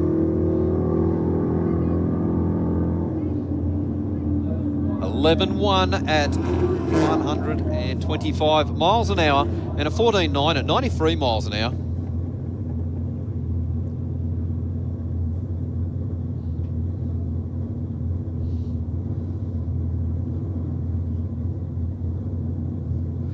Guys on not too far away from our first round of the competition. Yeah, no, definitely not. I think probably just chasing Yanni in car C at 26. I think I can see in the back of the staging lanes the BMW has joined the back of the queue.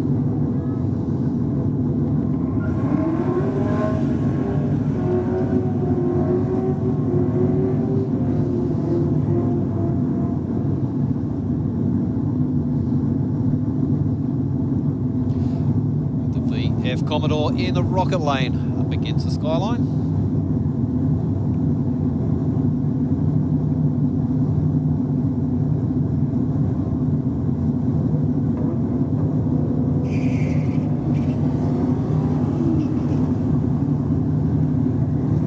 That all-wheel drive just working to perfection. Skyline's out and gone. 11.2, 124 miles an hour. 14.4, 101 miles an hour.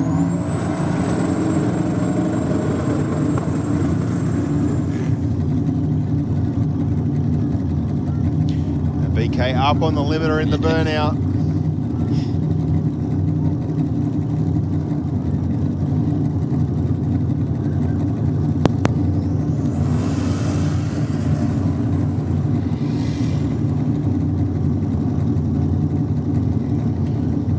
Stacking on some speed at the top end, 149 miles an hour mark. 10.03 with a 1, went 1.7 to the 60. You can see it just building speed as it drove away from us here in the commentary box. Wow. 15.9 at 88 miles an hour.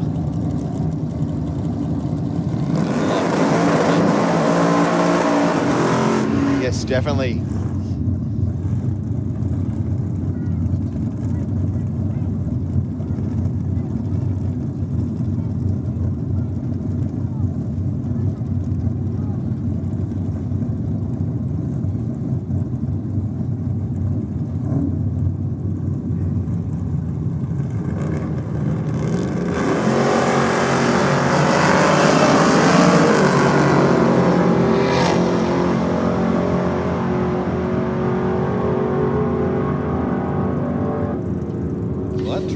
Very unsettled through that pass.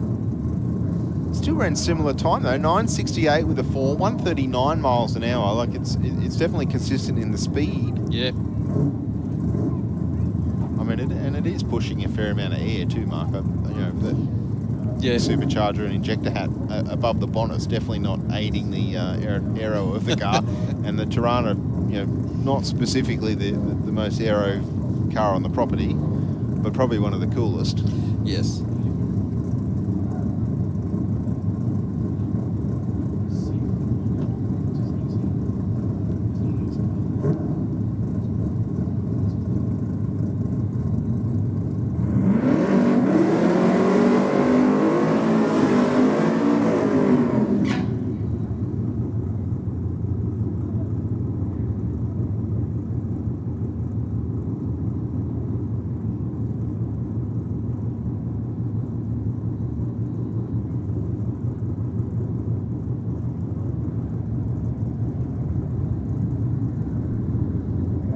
We have Mark Barden to your car, please. Your car is at the front of the staging lanes for lane 6, but we need you with your car. That's race number C4. Can you please, driver of car C4, can you return to your vehicle, please? Oh, big flash of flame out from under the Commodore in the Aeroflow lane as it makes its way down the racetrack. Didn't seem to slow it up too much though, Mark. 10.19 with a 9, 132. Wow. And 10.01, 35. Nice K.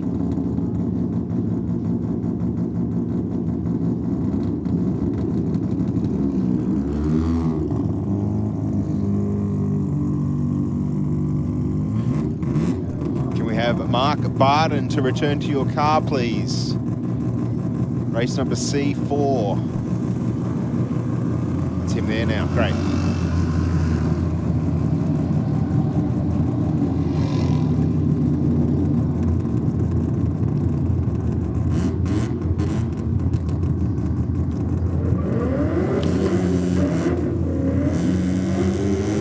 car we haven't seen out here so far tonight, Mark, a little rotary-powered 1600 wagon.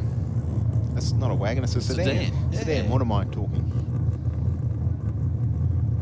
The car was actually here last week. I was all keen because there's a few guys at work that are Datsun fanatics. Yep. They all had Datsuns when they were in their youth. Yep. One of them, I keep finding all the Datsuns on Facebook for him, but he doesn't want to buy one. I don't know why. Okay. Not mentioning any names. Doesn't want to step back into... Well, it might be something to do with his Minister for War and Finance, perhaps. I don't know. Yeah, that's all right. You just buy it and take it home and then beg for forgiveness. Oh, well, I said that once to someone and I got in a fair bit of trouble. Did you? They got rough with the comment. Commodore, it's worked for you? Every time. Oh, unfortunately the Datsun launched, but almost went straight to the limiter. I don't know if there's much drive there by the sound of it, but the Commodore will take the win, 12.97 with a 0.109 mile an hour through the finish line, and the little 1600 will virtually roll on through in the rocket lane. Pretty much. Yeah, it just seemed to like no power, no nothing, isn't it? It's just no drive.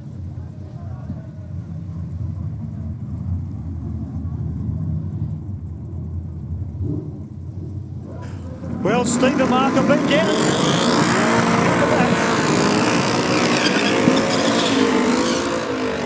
And I can tell you what, Steve and Mark, I've got the matchups for the first round of the competition, which will be coming up.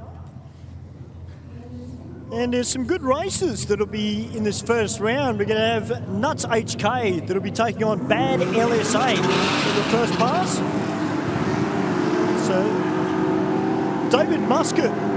Well, I'll tell you what, Steve, he's got a bit of a challenge ahead of him. RS5 he's up against in the first round. Dave did say... Hold him out. Play games, Dave. Don't stir me up if I don't make it. I said, well, that's the silliest thing you could have just said then, isn't it? That's like a red flag to a bull right there. Right there. So Dave's pretty experienced at this. Is he going to play games and hold him out for,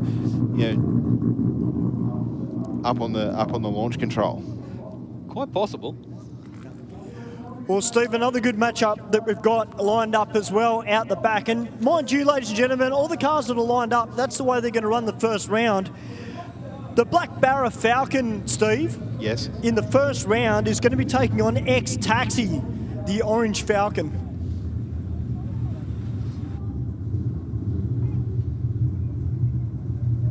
Okay, so we've got a little bit of a mixed bag with some of our pairings, but you never know in this sport of drag racing. The underdog can sometimes shine through.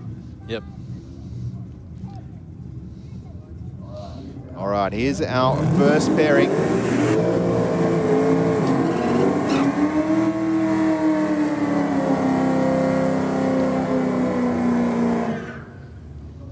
We got the Chev-powered HK down in the Aeroflow lane. We've got the LSA VF Commodore over in the rocket lane. All right, Jason Pesca in the HSV GDS. He's from ACT. Yes, good to make the effort up here tonight. And unfortunately, Jason with the red light, that will conclude his racing in this competition bracket, but he will be able to come back and can just run with the other without the other lanes in the staging. All right, that's our first pair done. That big block Chev powered Holden will move on through to round number 2. Run a healthy number too, 10.5. All right, next up we've got Dave Muscat taking on Michael Rodwin. Rodwin in the Audi. Muscat went for the light.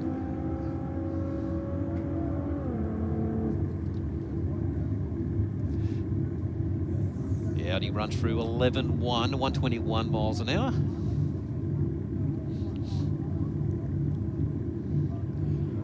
In all fairness, as we said before, I think Dave would have had his work cut out with most of the cars in this category here tonight. Yep. Yeah, credit to him too fronting up and having a go. Yes, exactly right. Of course, you know, when the dial your own option comes around, Dave's a pretty cluey bracket racer, as are a number of our competitors here tonight. So I dare say that's where that experience will shine through more so than just performance. Christopher Varillis in the G6 Falcon taking on the Golf R. Unfortunately has left before the third amber. Varillis will take the win. We haven't had a run down the track for a win yet, have we? It's been one on the lights. A clean one, yes, that's correct. Next up we have Joe Sorbello.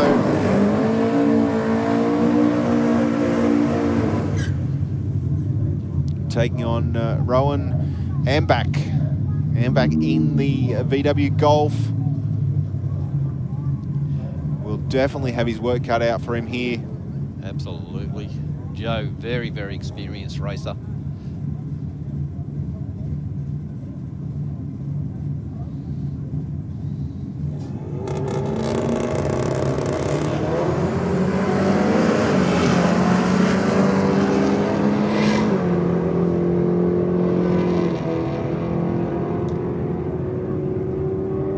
And a 9:37 with a 3, 136 miles an hour to take the win for Joe Sabello. Well, I'm interested in this race. Got the XT Falcon. It's got the small block Ford underneath the bonnet. We've got the XE sedan.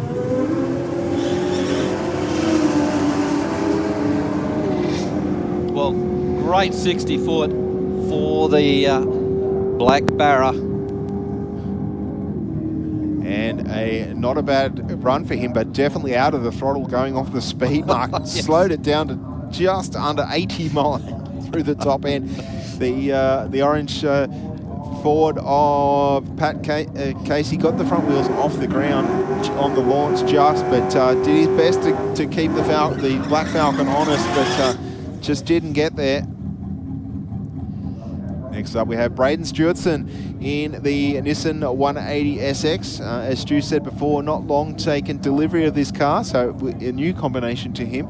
Taking on Sammy Joe Johnson in the VE Commodore in the Rocket Lane. Now, Sammy Joe, very experienced in this car. Has got away from the start line first. Stewartson with some issues. And Sammy J will take the win, 1170, 114 mile an hour. And 14 to 109 miles an hour. Oh, a little bit of smoke in the top end of the racetrack there, out of the Nissan for Stewartson. He's got some of the track crew just walking down just to have a quick look.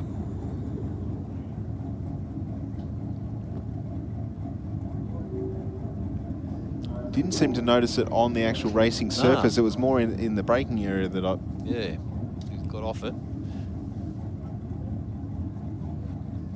This next pairing potentially a little bit unfair. We've got Brian Addo-Singh in the Aeroflow lane. Of course, one of our regulars here in the VYSS.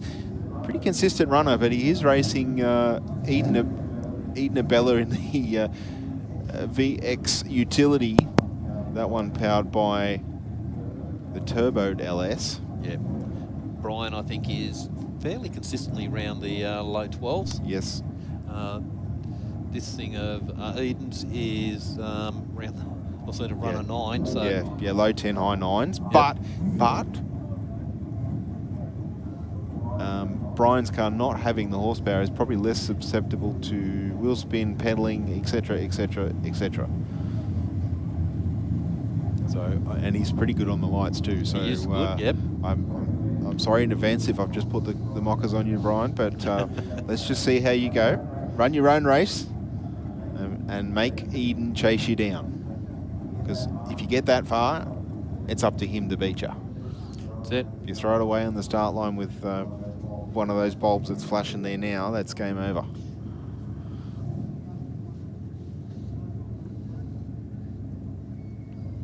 Looks like we're just doing a little bit of investigation at the top of the hill. Of course, the last thing either of these competitors want to come across at the top end of the racetrack is a little bit of fluid of any sort. So as I said, there was a little bit of smoke out of that, the gold Nissan that ran down there before. Let's hope there's nothing untoward cost-wise for that driver, because you know, these cars do cost a fair bit of money, and you know, take a fair bit of effort to get the cars together, and you know, there is sometimes things that need to be sorted out. So just so you guys know too, we actually had a car pull out just before this first run of racing. So our next matchup, as you mentioned, will be Brian versus Eden. Now these guys are good mates, but you know yourself, Steve, once that helmet goes on, it's all business. Yeah, definitely. I think, and they'll have a laugh about whoever wins, and I'm sure the winner will have a bit of a cheeky comment to be said, but all in all, tonight's competition all in a bit of fun.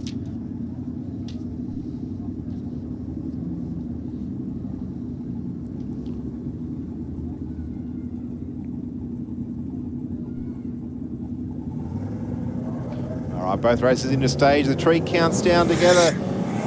Brian away nicely with a better reaction time, about 0.4 of a second, but Eden's already pedalled the car and it got around at probably just before 1,000 foot. 10.75 with an 8, 123 mile an hour. And Brian runs on through for a 12, a 39, a 36 with a 9, 111 mile an hour. Put up a valiant effort, but I dare say that he would have liked to have seen a better light there from himself. He was much better than Eden, but in Brian's standard, Eden just had that additional horsepower to be able to drive around him and carry it all the way through the track.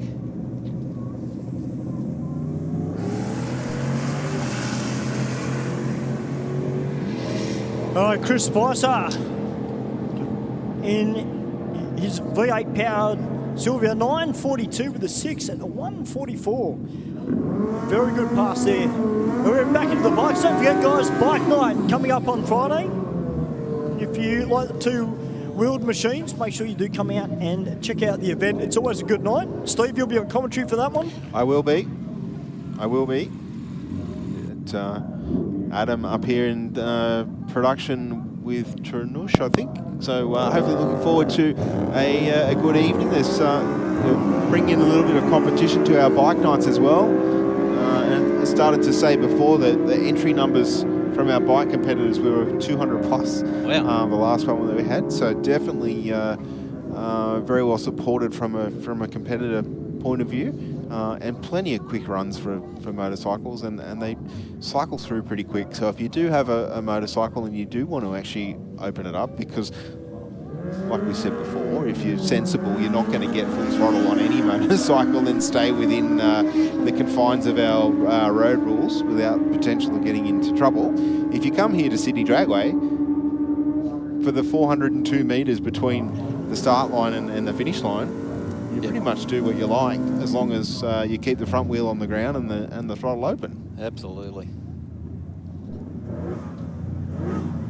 Well, Steve, there was one car in there, which I think was having a bit of a play. Which?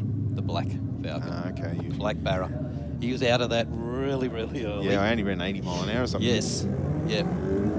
So I think he might be just playing with that car a little bit. And when he needs to push it hard, he's got it there to use it. Yes, I think that is the advantage of having ample horsepower on tap, isn't it? Yes. You can control the race, but like I said, if you are the underdog, run your own race, run it as best you can. Yes, there is no handicap system here tonight, but if you do everything you can to win your race, it's up to the other competitor to come on around you. You can put a lot of people off on the starting line. Yes. There are a number of games you can play too, but I won't go into them. No. Because we want it to be fair. Yep. We're not racing for sheep stations. Yes, there is a prize, but it's not a sheep station.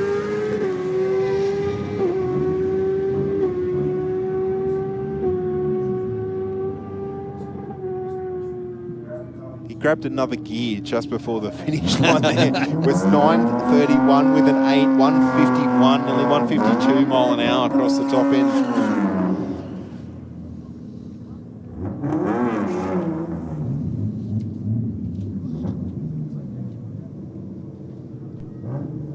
It's an in and staged.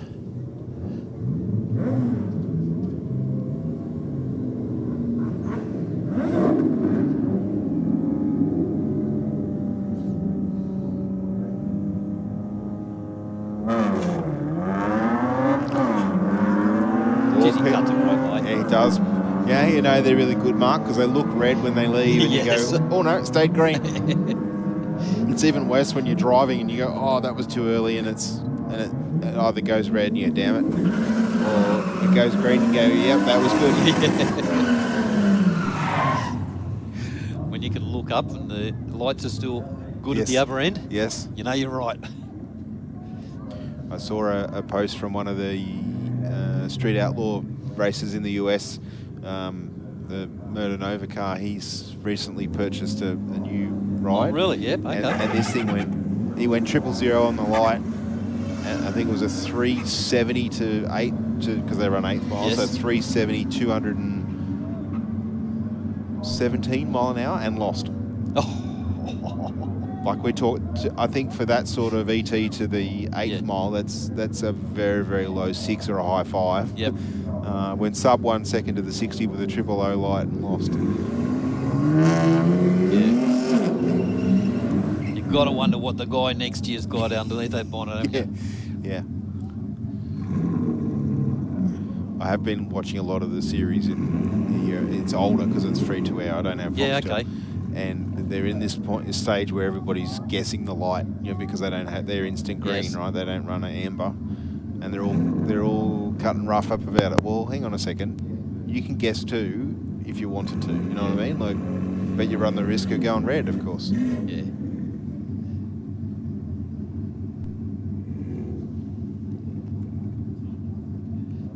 Yeah, I used to watch a lot of that stuff. Well, the Australian one's on 96 at the moment. So is when it? they came out here, it's on last night.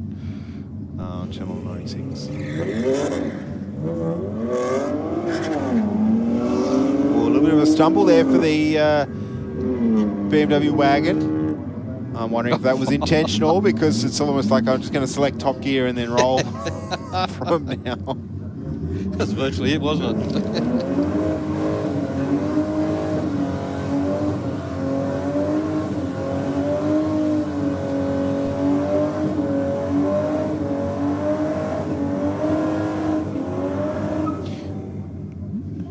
Are you sure he just hasn't repainted the ute? It's not the same car. He's just changed the colour over Christmas.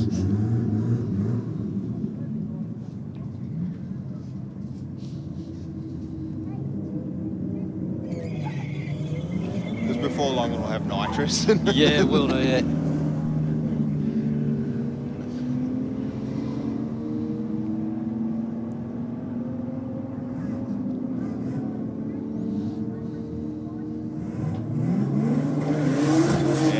Lane will take it 13.73 with the 5, 102 mile an hour.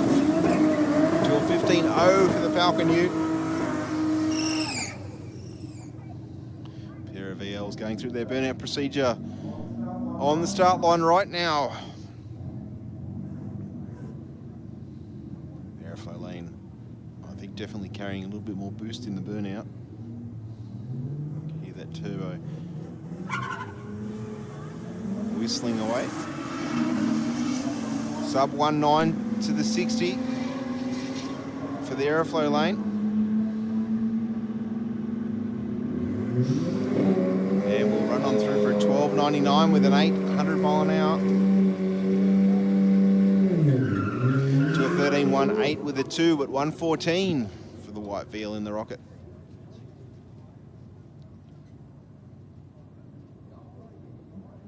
Our next pair going through their burnout procedure.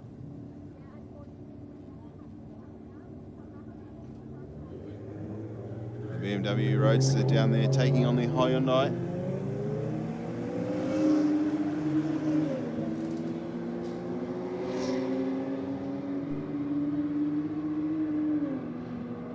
The Hyundai out in front, and we'll take the win. 14.44 with a 7.101 through the finish line. The BMW 13.23 with an 8.105. So definitely the quicker ET there for the BMW, but the reaction time telling the story.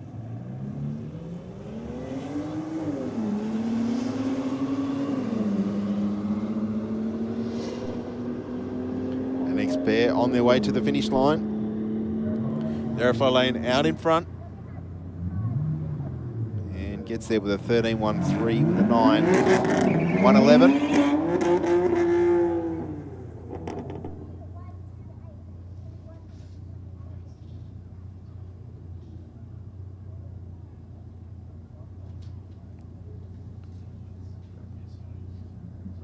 Next up, we've got Dave Muscat down there in the Mini Cooper, taking on the BMW that in the Rocket Lane. Super 2s across the burnout pad.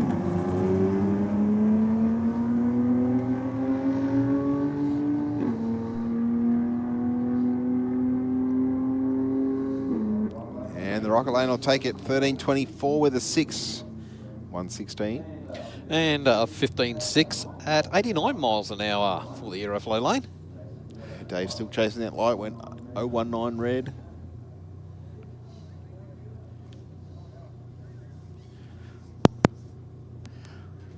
Got the BMW wagon down in the burnout box. Right beside him, the little Corolla twin cam.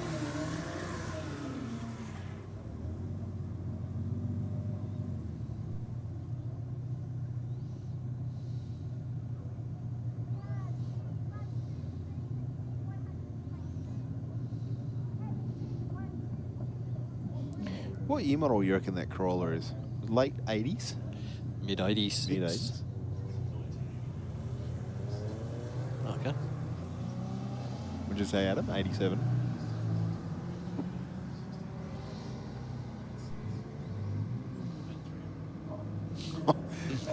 So, Adam, our friend up here in production, he's just giving us a full rundown. He said, I had 3 of them. So, obviously. Yes, yes. Because the Seeker was a longer car, wasn't it? Yeah. Ran the same engine, but just a different shape body. Well, both my brothers had K55 Corollas in their early driving career.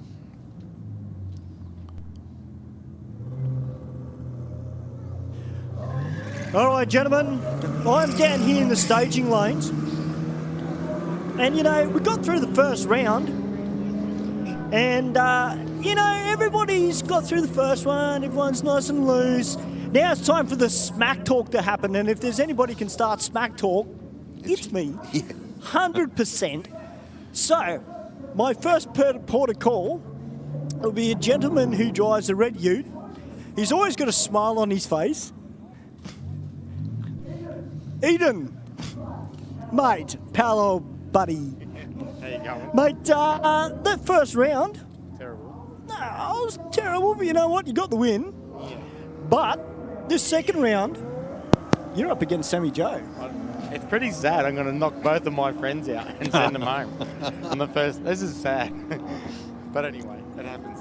But you know what? You could have a shocker off the line and Sammy Joe could potentially win the race. Well, I'm actually putting a straight T-piece off her car onto mine, and I'm going to run 8 PSI, so she better treat me, and she's got a chance.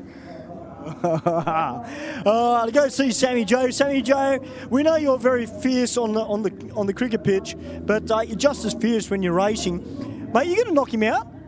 I'm going to have a crack, that's for sure. I said he's got to watch it because I'm going to cut a good light and hopefully get a good start and see what he does. Well, I know you can cut a good light, and hey, look, he might have a big tire on the rear end of it, but that means nothing, does it? I've got to try and get some revenge back for Brian as well, because he's just knocked Brian out. So let's try and 2 red Commodores, see what we can do. Absolutely. Now, one gentleman, Joe Sabello, no stranger to going quick in a straight line. Mate, the old trusty Skyline, it's doing the job tonight.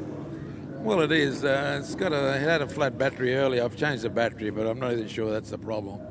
So maybe the starter motor's getting a bit lazy, like the driver.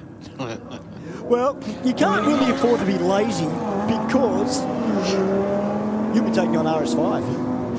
How fast is that this thing that I'm racing? Well, mate, that thing's got it's 4-wheel drive turbo, so it's going to get off the line pretty well.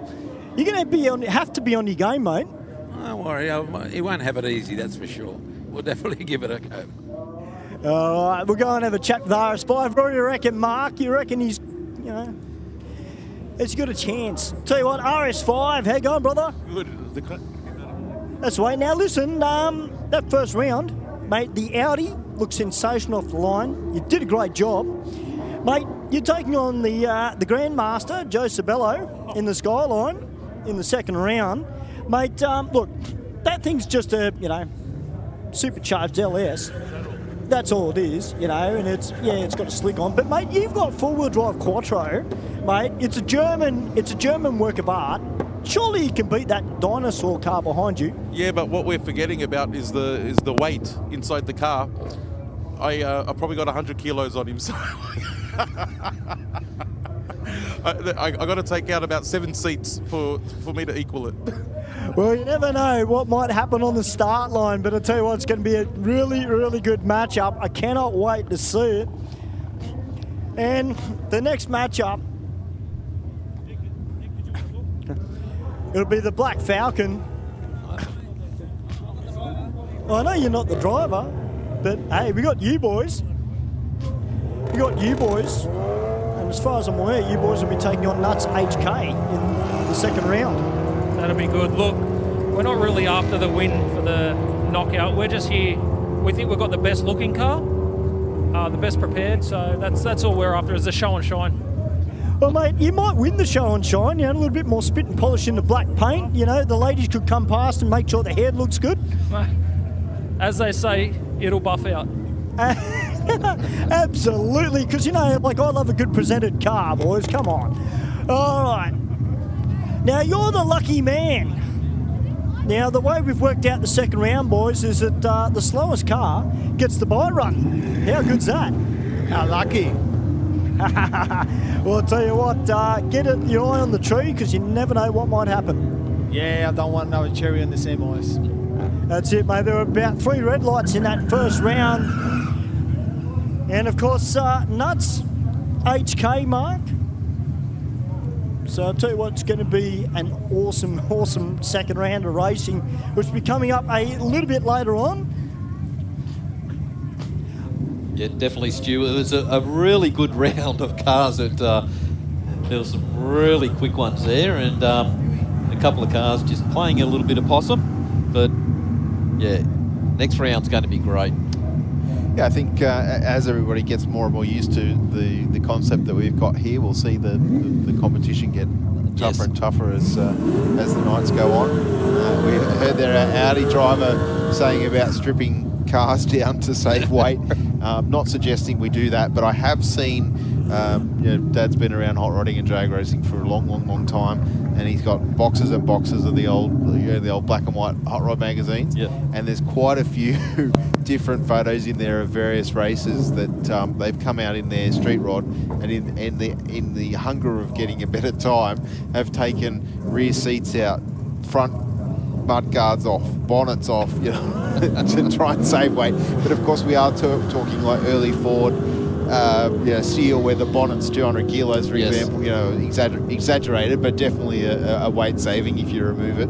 A rear seat swap probably not going to save you too much weight, but definitely make you feel like you're going quicker. I'll tell you what, that BK Falcon just ran 10.8. I was just about to say, sorry boys, I didn't. Apparently that green Audi that's out the back, apparently Peter Matuk is driving it. Oh, really? Yeah. Okay. Now this should be a good race, Mark. Holden versus Ford, X-Taxi versus the Holden Kingswood. Dom Lucci.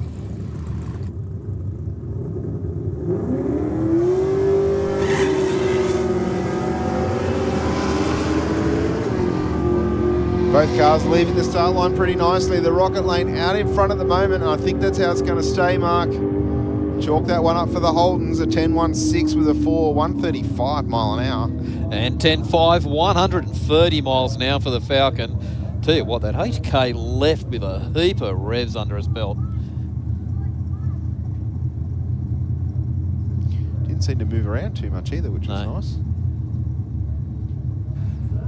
So that first round of racing, boys, 3 red lights in the first round.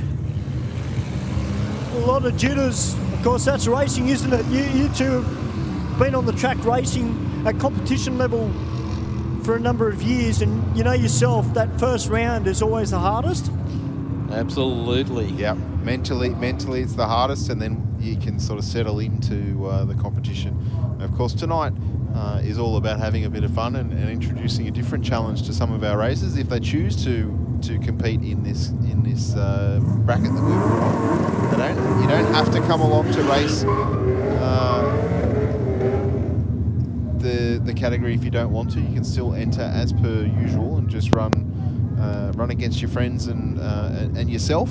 Yep. You know, do your best to beat your personal best. You know, whether that's in a reaction time, whether that's in a 60 foot, whether that's to an 8th mile or the finish line, wherever, or a speed. You know, some people are chasing other things other than an ET. Yes. Yep. Yeah, they might be doing a bit of low-key testing for something else. You know, use Sydney Dragway's timers and speed increments to make sure that your tuning is pointing yourself in the right direction in the way that you're going, because we all know that the dyno can tell a certain part of the story. Yeah. But the story's made true or not on the black stuff, and that doesn't matter. It doesn't matter if you're going around in circles or you're going in a straight line. You've still got the tarmac is the one that's the true story. Yeah, absolutely, and it is absolutely true, Steve. Like, I know when we put the last motor in the Tirana that it come off the dyno really good, great numbers. Put it on the track, and yeah, the numbers weren't there on the track. Yeah. But every meeting we come out, the thing just got quicker and quicker and quicker, because this is a true race. This is where you find your horsepower. Yeah, I think that's one of the beauties of drag racing is you can come. We give you the opportunity to come out here in your daily driver. Yep. Now, how long that daily driver remains stock is up to you. It depends how hard the drag racing bug bites. Obviously, you know, some people want to go quicker and quicker and quicker every time out, but it's up to the individual with the budget and ability and obviously, you know, alignment with a tuning shop in some examples, or the racer's own knowledge if they're building their own car or tuning their own car. Well, speaking about tuners, we got Fat Brock sitting below you in the Rocket Lane. Just went down. I was down in the pits earlier and they had the bonnet up. It's got a Troy Worsley V8 in it with a big turbo attached to that motor, so no wonder it is quick.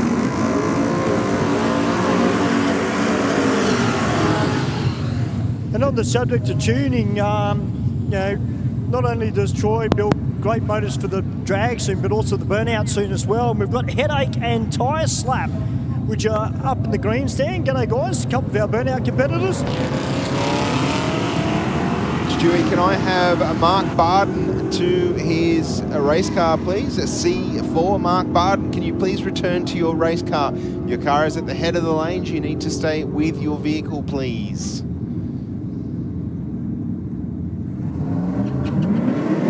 We're about ready to get the second round of the competition underway. Yeah, you definitely do need to stay with your car because this is turning around quicker and quicker. So, and where your car's parked, you're holding everyone up. Yeah, so the driver of Nuts HK, you need to get back to your car immediately, please, and get suited up. because we're not too far away from going through the next round of our competition.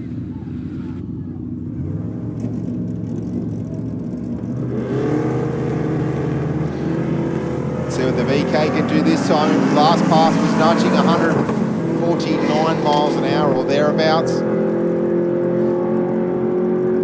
VN out in front of the moment, right on the finish line, 5/100ths of a second across the finish line, 9.73 with a 150.8 mile an hour for the VK. Wow. 10.35 with a 6 at 1.31 for the VN in the Aeroflow lane, so nothing too shabby there, but 5/100ths of a second across the finish line. Yep. That would have looked awesome at 150. Oh, yeah.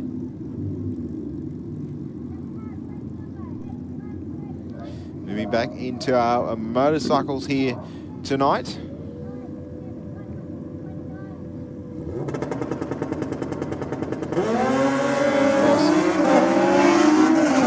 Michael Richards away with an 049 red light.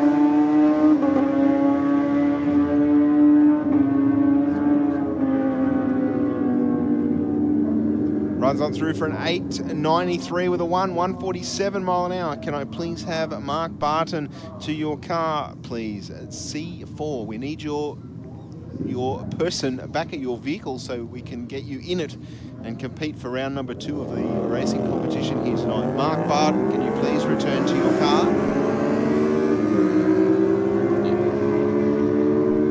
It's important for all of our competitors in the staging lanes to stay with your vehicle.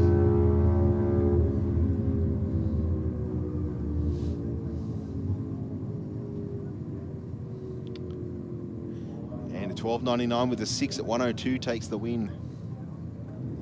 Of course, our next bike night here at Sydney Dragway is a Friday evening. Sure, there's still an opportunity to grab an online entry or come out after work. Be part of the fun, you'll get plenty of runs in. Plus, there's also a little bit of a competition going on at our bike nights as well. And if you throw your eyes up to our big screen, you can see what it is we're talking about.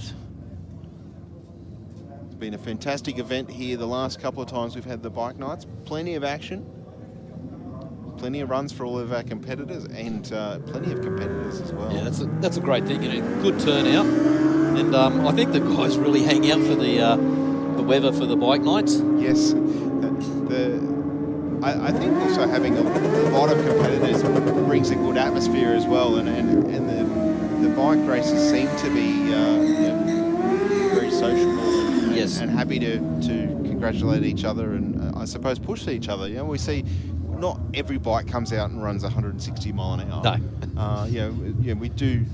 We've had the Postie Bike Club here a couple of times before, and just looking at the way those riders ride their bikes and how they build them, and they're not all stock red. They're all, there was one guy with a extended swing arm the last time I came out. Unfortunately, threw a chain when he went seconds for a burnout. But made the joke that I wonder if it was quicker if they pushed away as a scooter. And of course, the next round they came out, 2 of the racers, they looked at each other and pushed away as if they were on a scooter.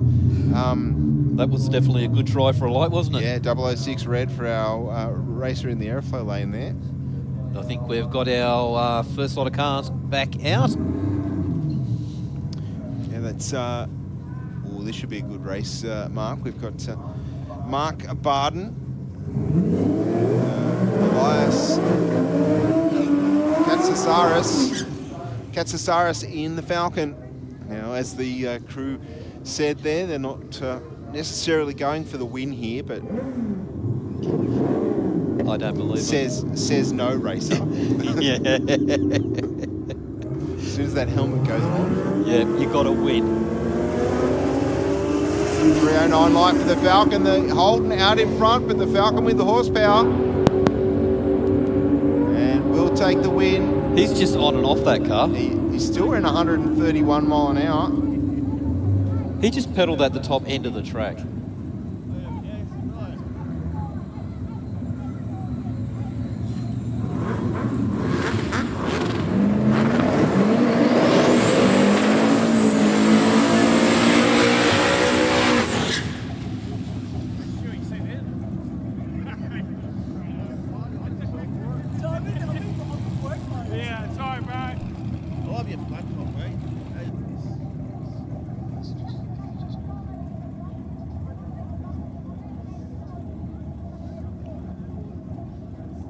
goes the Barra.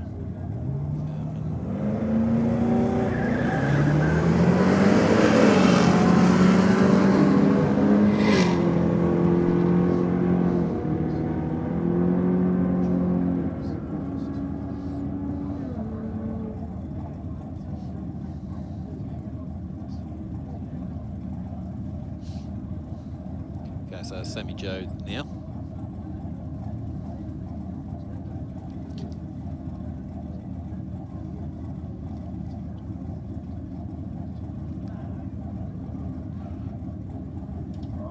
All right, Sammy Joe taking on Eden Abella now. Just heard from Sammy looking to take the win and also take a little bit of revenge because Eden took out Sammy Joe's partner, of course, is Brian Addis-Singh in the black Commodore. Sammy looking to cut a good light here, and she is usually very good great on the tree. lights. Yep. A little bit down on horsepower to Eden, but like I said before, Sammy's got to run her own race and make Eden take it from her. 070 to a 550. Eden with a little bit of work to do, but I thought made it up. Not yet, he hasn't. We're at 1,000 foot and Sammy's still in front. Oh, a hundredth of a second across the finish line. Mark will take that win. There's about a 10-mile-an-hour difference there, so I dare say Eden rolled out of the throttle, but and just teased her across the finish line.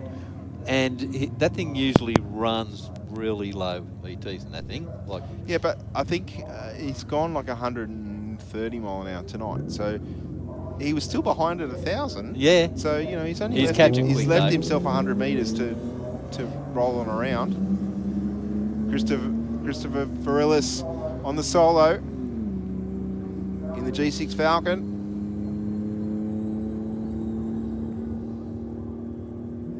So there's a 14-second car going on to round number 3 of our elimination format here tonight.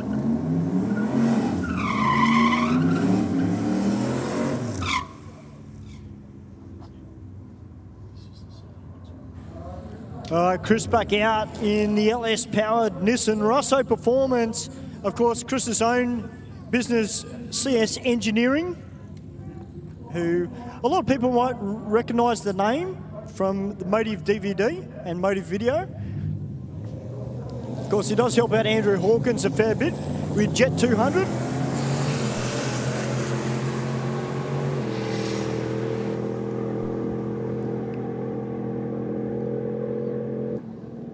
Seemed like a pretty clean run there. 944 with a 2, 144. Lots of 4s and 2s there. Yeah, it is.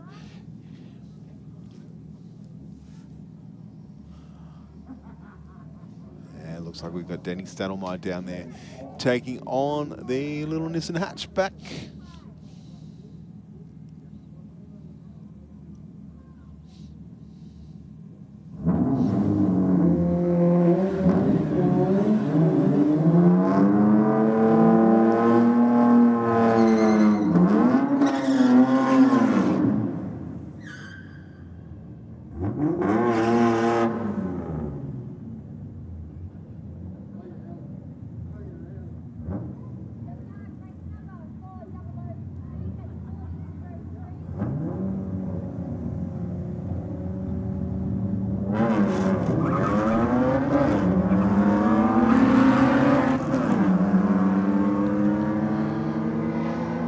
Denny chased the tree there, went 0-2-0 red.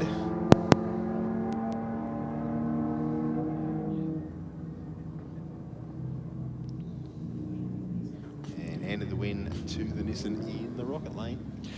We've got the Audi and the Honda down the burnout box.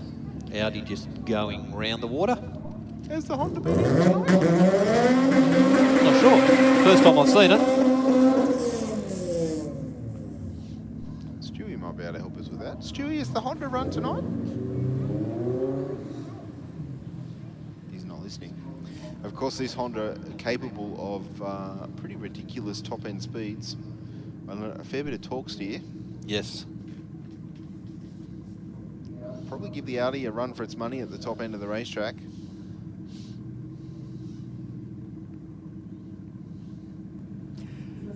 So, Stephen Mark, if the status quo stays as it is, say it was the final and we had Joe Sabello taking on that black Barra Falcon, somehow Joe has got to try and find 0.3 of a second somewhere.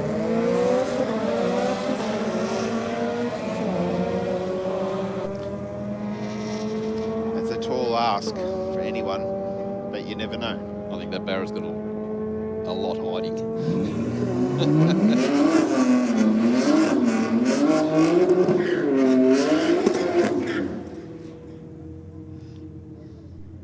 And a 12-1-0 with a 9, 112 mile an hour for the Audi. I'm wondering if that's not the Honda that we thought it was. Yeah, I'd say not. Still quick though for what it is.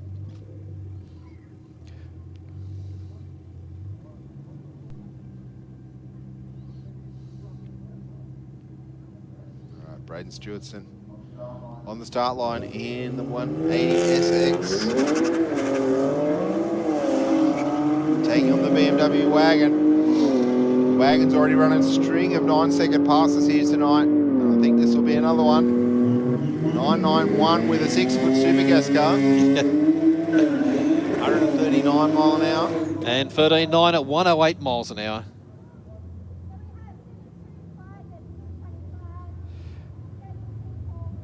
The Falcon sedan down the Aeroflow lane, up against the convertible in the rocket lane.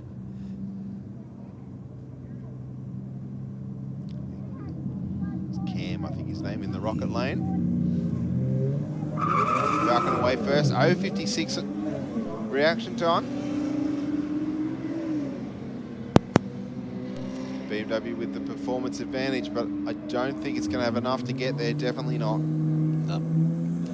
15.0, 93 miles an hour. With 13.6, 105 miles an hour. Well, big burnout from the VL. Very clean car, this one. In the meantime, Dave's just drove around the water and cruised up to the line.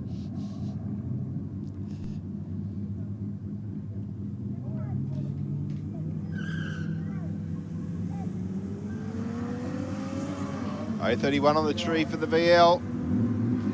That's game, set, and match right there for that race.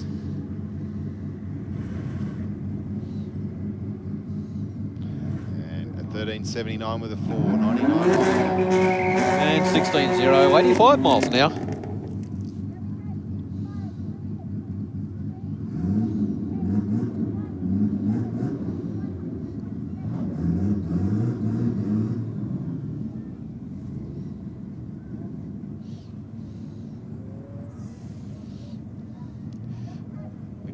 All the crew down there inside the Falcon. I dare say they've probably got the laptop connected up, playing some numbers.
Yeah, definitely reef sprayed.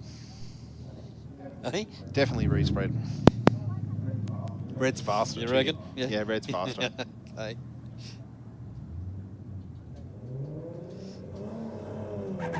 Taking on the Subaru. We haven't seen the Subaru out for a little while. No. Actually seen a couple of cars go through that I haven't seen before. Well, that pickup, I think it's a Bedford pickup's come through. Yep, the Honda. 14.8, 93 miles an hour to 15.1, 94 miles an hour.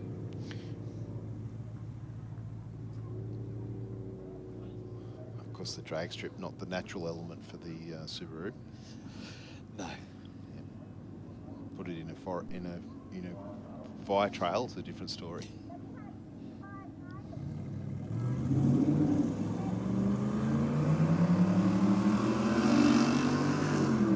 And next pair on their way to the finish line. It's pretty evenly matched so far.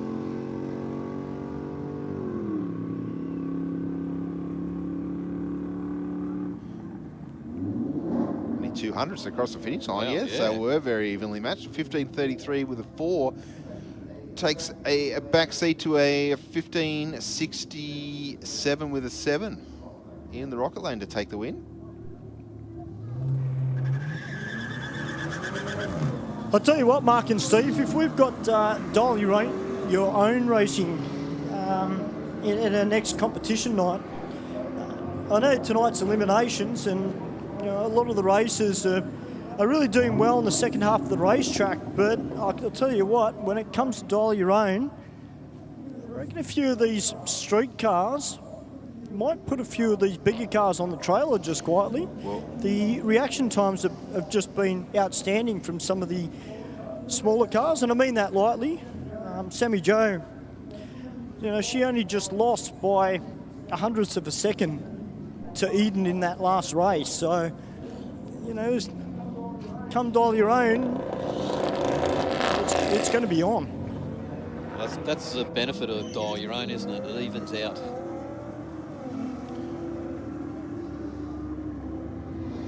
Plays to the package of the car and the driver, not just relying on one or the other. It's actually got to be a combination who can run overall closest to their dial-in with a good light. And it also means that there's a slightly different racing game at the finish line if you both get away with a green light and you want to push each other to run as fast as possible.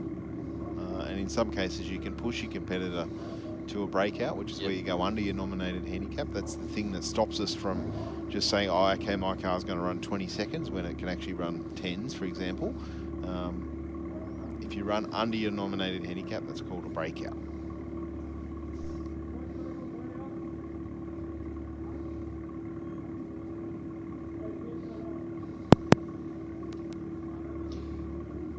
Actually copped that my very first big race meet.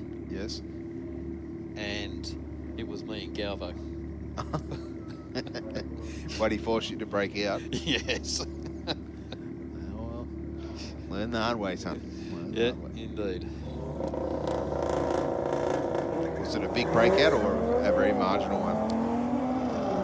Yeah, it was a bit of a decent one. He had his Capri back then, so yeah. Nice clean run for the Rocket Lane there. 11.51 with a 5, 119 mile an hour. Well, I guess, Mark, it's one of those things, isn't it? There's in that style of racing, there's two, I guess, distinct approaches. You can dial in a little bit soft and then roll out of the throttle if given the opportunity at the top end of the racetrack, or you can dial in a little bit fast and run the thing out the back door and just hope that you cut a good enough light to stay in front.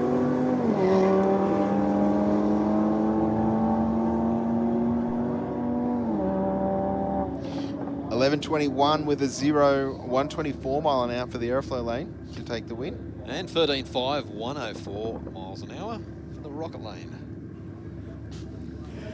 So if you're watching via YouTube or Facebook, guys, let us know if you're enjoying this competition night. Of course, as I mentioned, Dial Your Own racing potentially could be the next one. It's going to be a totally different kettle of fish again. But I think it's a really good concept, guys. And hopefully, Steve, it might progress people up into Street Fighter. Yeah, I think that's the logical step, is that if you enjoy the competition and you want to practice it a little bit more and run for a trophy and some championship points, then by all means, it's a good introduction into the sport as a whole. And the Rocket Lane takes the win there, 12.48 with a 7, 109 miles an hour. And 12.2 at 111 miles an hour.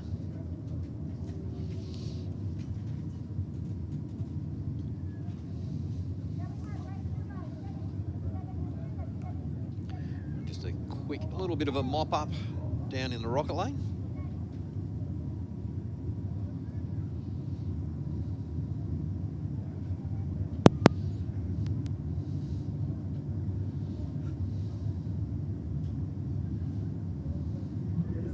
Yeah, just a few little spots, guys, so it shouldn't take too long to clean up.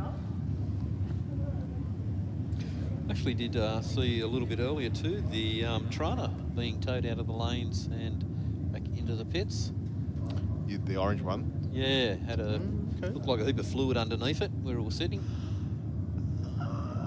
Now I know where I've seen that car before. He came to I think it was one of the IHRA Test and June events. Okay, and from memory, they overfilled it with fuel or something like that. And on the launch, everything went obviously to the back of the car. Okay, yep. Yeah. If memory serves me correct, but obviously got 2 or 3 runs in tonight. Yeah. And with the supercharger, if it's on a methanol or whatever, it's probably pumping a fair bit of that fuel into the sump because that's inevitable with a methanol or even an ethanol powered fueled car. Because you're running so much volume of fuel, you inherently do get a little bit of ring bypass, and that ends up in the oil. So therefore you end up with, you start the race meeting with 8 litres of oil and you end up with 10. Yeah. It's not all oil, of course, but there's more fluid in the sump than when you started the race meeting, and sometimes that puts a lot more pressure on your breather systems. Absolutely. And then on top of that, you go and throw 10, 15 pound of boost from a massive supercharger. And the overflow breather cans can't cope with the extra volume. Tell you what, Mark, while we do this little bit of housekeeping in the rocket lane, we're going to throw up to our big screen for a few ads from some of our corporate sponsors here at Sydney Dragway. Mark, I and the team will be back with you very, very soon.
Ladies and gentlemen, welcome here to Aeroflow Race for Real, the first one for 2025. We must thank Aeroflow Performance for their continued support of Race for Real here at Sydney Dragway. And of course, we've got some other fantastic sponsors here at the track as well. Must thank Kubota, who helped sponsor the track. We've got a couple of their tractors that are used for the track prep here at Sydney Dragway. Go Logistics. So for all your courier needs, guys, make sure you get in touch with them. Platinum Racing Products as well. So if you're in the process of building a car, they're another option that you can have a look at as well, particularly if you're into the GTR scene. Definitely check them out as well. Atlantic Oils, who've been with the track for a long, long time. Big thank you to them.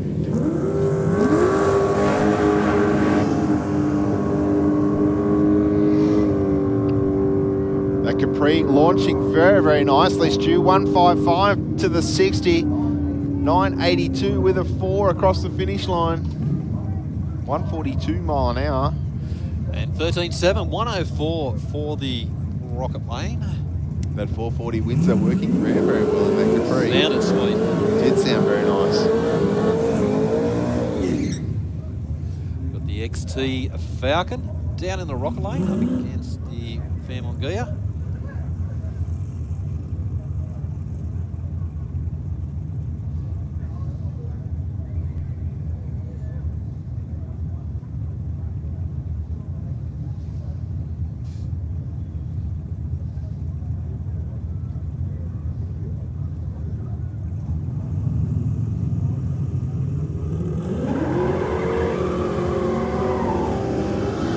Stands up on the back tyres, the XT, doesn't it? Yes, just launches really, really well. 158 to the 60 and runs on through for a 10.46, 130 mile an hour. That's reasonably good speed for a block of flats down the racetrack. And 11.7, 125 miles an hour for the Aeroflow lane. Now this would be right up your alley, wouldn't it, Steve? The old truck? It is, Stu. I think it's a Bedford. Don't get cross with me if it's not, but I think it's a Bedford. Got the patina look about it. Taking on the Falcon utility. Looks like a little bit of fume out of the Falcon. And the Bedford will take the win in the Aeroflow lane. 14.56 with a 6. 96 mile an hour to a 15.44 for the Falcon utility in the Rocket lane. Yeah, I could smell a little bit of burning clutch down here as well, Steve, out of one of those cars. I'm guessing the Falcon in the Rocket lane, I would suggest.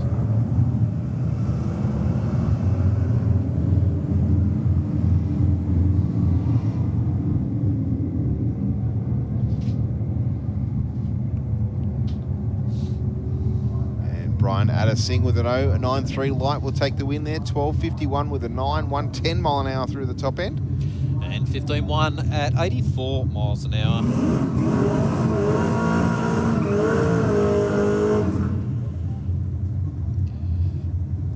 VL up against the Merc. Yeah, the Mercedes in the Aeroflow lane.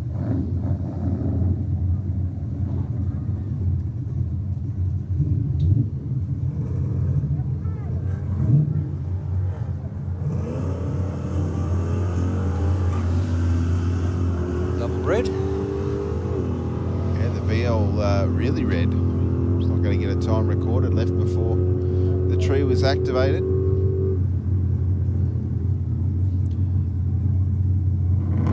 Clean 97 miles an hour.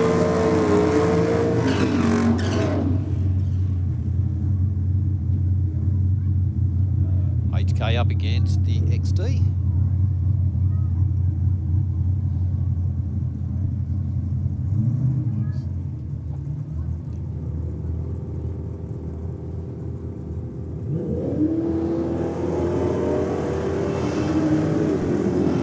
HK goes out a 1.46 reaction, 1.48 60 foot. Yeah, wow, that's a good 60 foot for a street car. 10.29 with a 2, 129 mile an hour. He was doing 100. And 13.0, 104 miles an hour. Got the XY sedan.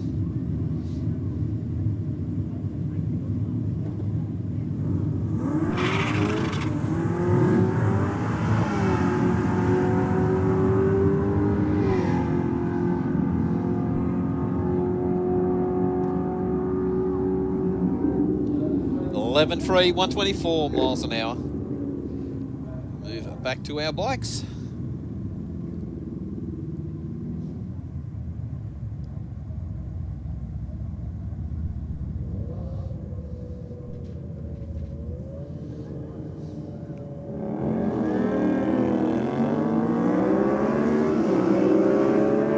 .016 on the tree for the Aeroflow lane. Bike mics sounding fantastic on the track mics.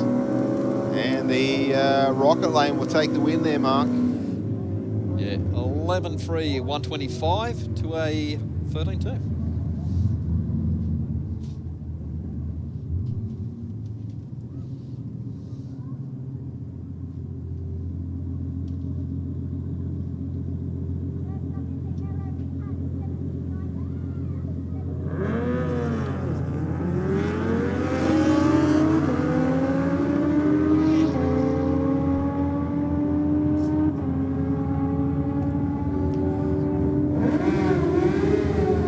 One 247 miles an hour to a 10.4 at 140 miles an hour.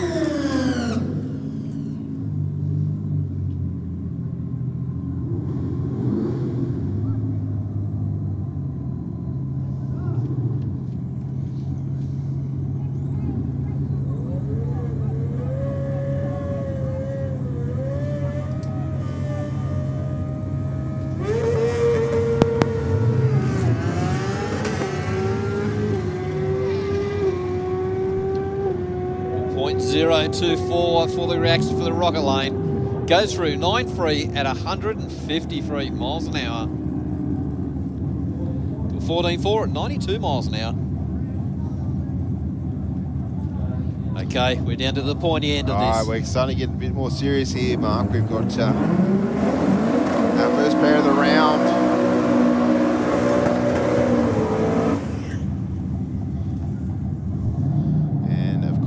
The knockout competition. Elias Katsasaris from Beverly Hills in the XE.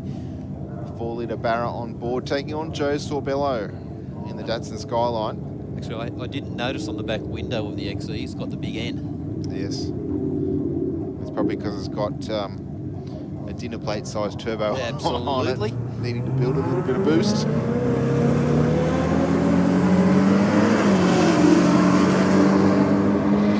Okay, we've got our race here. The Falcon very close to the centre line. He might not want to get too much closer because there's not much traction over there. 913 with a 132 mile an hour. I'll take it by 0.04 of a second across the finish line. I tell you what, he was still seemed to straighten it up a little bit after 1,000 foot, but the car still wanted to head over towards that centre line. Absolutely. Done a good job of keeping it going straight. Our track crew just checking out the Aeroflow lane, so I'm not sure if something was noticed coming from that Falcon.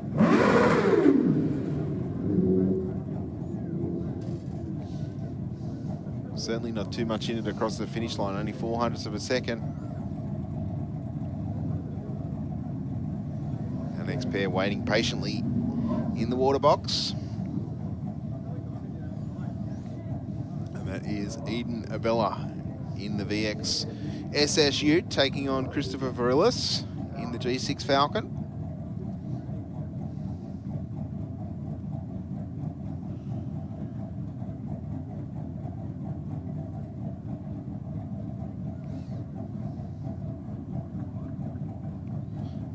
It looks like everything. Yep, it's all good. Always a good sign when the track official turns around, doesn't leave a rag on the ground or have to do the 330 shuffle. And they drag their feet just to make sure there's nothing on the racetrack.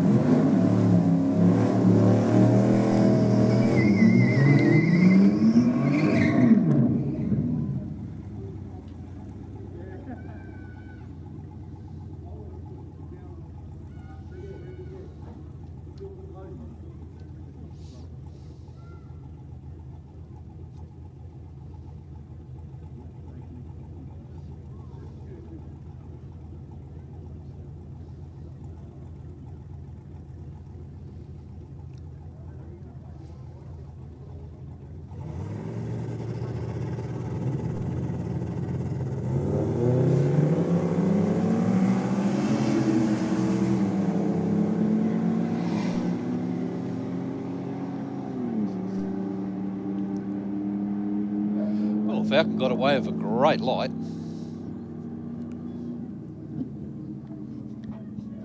Yeah, 028 on the tree.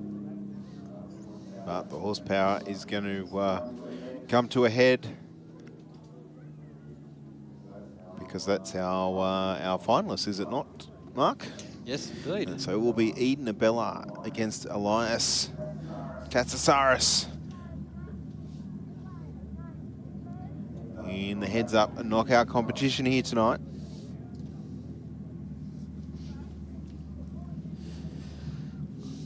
Should be interesting. Yeah. I think you called it earlier on that Elias's car was your pick for the night. Yep. Which is a little bit unusual because you're normally a little bit one-eyed when it comes to Holdens. Yeah. You know, but that's okay. It's all good. You picked your team first, mate. Yeah, that's right.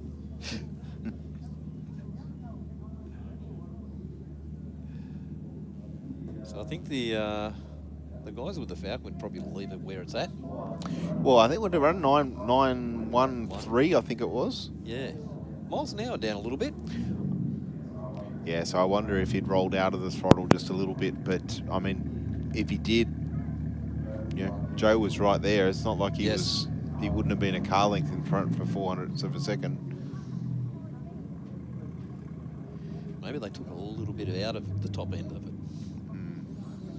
Not sure.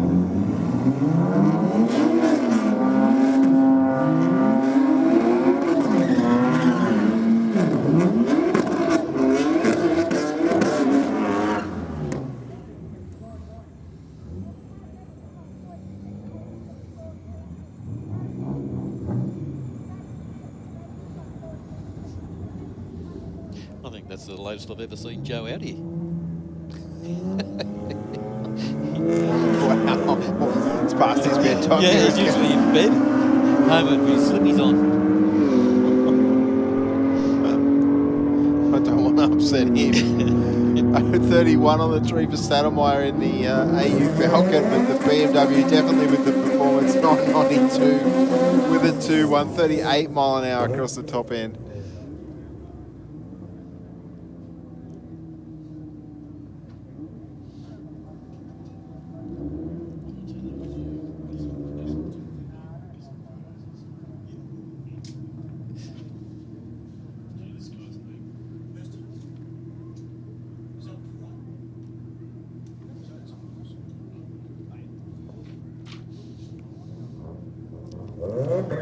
Yeah, tree counts down. A little bit of wheel spin for the Honda in the Aeroflow lane.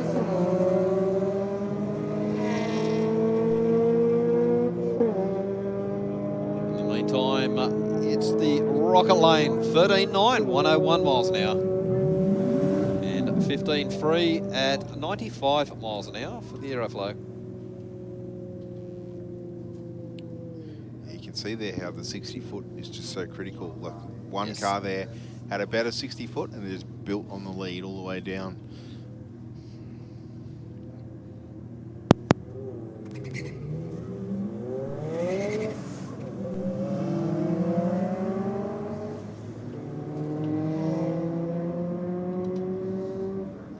Braden Stewartson taking on Nick Varillis now. 15.17 for Varillis in the Rocket Lane, and a 13.49 with a 111 mile an hour for Braden Stevenson to take the win. The Audi up against the BMW.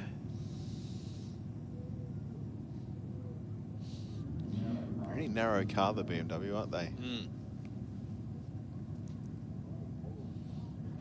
Makes you wonder how they shoehorned the inline 6 into it with twin turbos, etc. I know Adam would go along with me saying they're a pretty good little track car. Just say yes, Adam. Yes, thought so.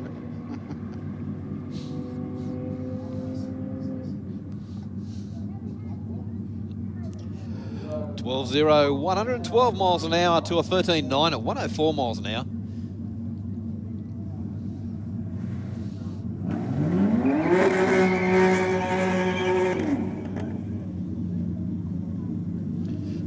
BMW up against the Ford.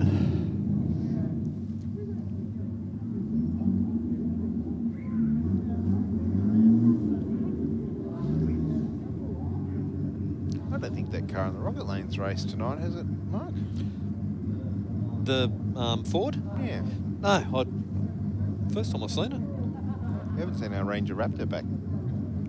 Yeah. Went 0-1-0 on the tree and went, you know what? Yeah, that's good enough. It's good enough. Bragging rights over the old man, I'm going home.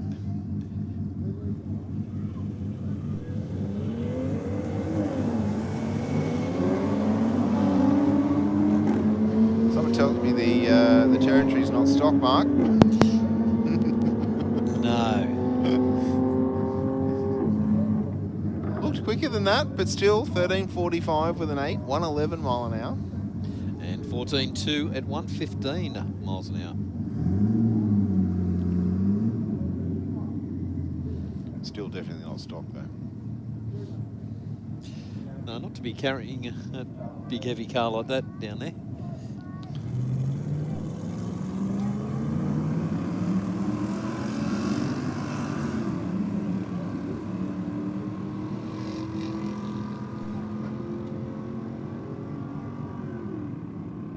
The engine note out of that Audi is unexpected. Yeah. Sounds like it's got a fairly open pipe on it.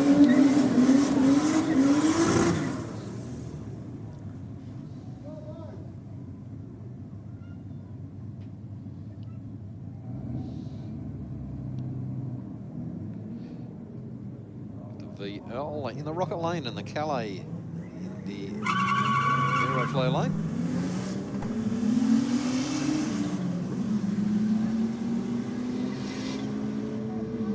Pretty even off the start line and the reaction time, but the Rocket Lane's going to take the win. I think some issues there for our racer in the Aeroflow lane. Slows to a 15.91. The 12.83 with a 6 will take the win, Mark.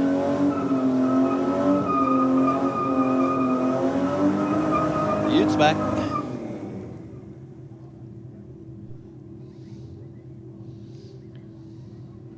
Is there a big shift light down there too? Yeah. See, story's not matching up, mate. You don't need a shift light in your standard daily drive car. Light to light. Hey? From lights to lights. Yeah, that's right. I've seen one with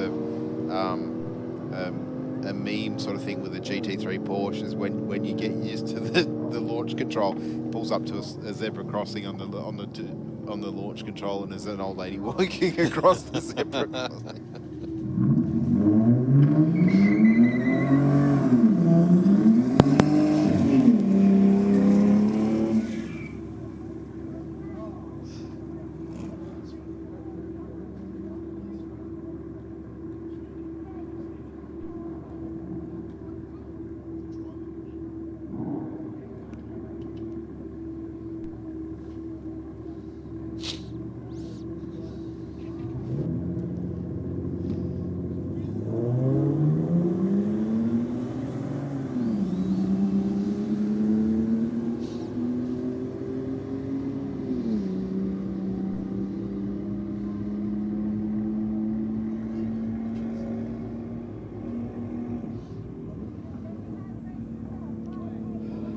.9, 94 miles an hour to a 15.5 at 90 miles an hour.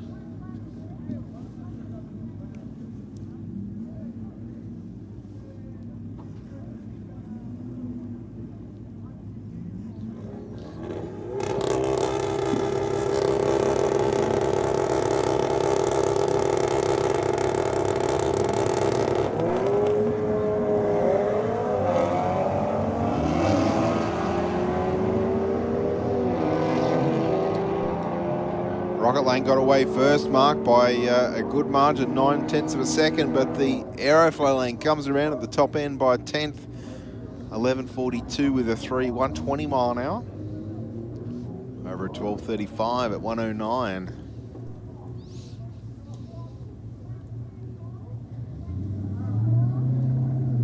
Next up, the BMW taking on the Ford Focus there in the Rocket Lane.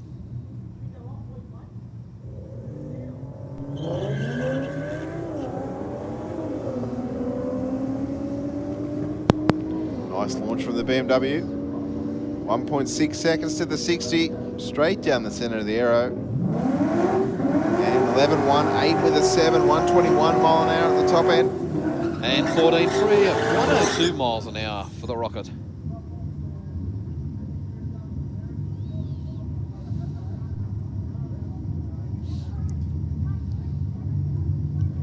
Sammy Joe back for another hit at the racetrack.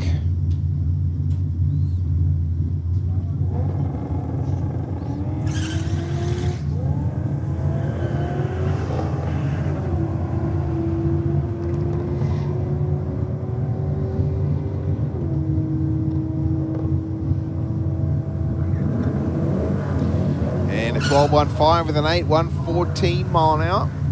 And 14.5 at 104 miles an hour. The car's a little bit off pace. That thing's been running, once you've done all the gearbox changeover and everything, it's running mid-11s. I might have changed something else, or maybe something in the driveline not playing the game. Possible, yeah.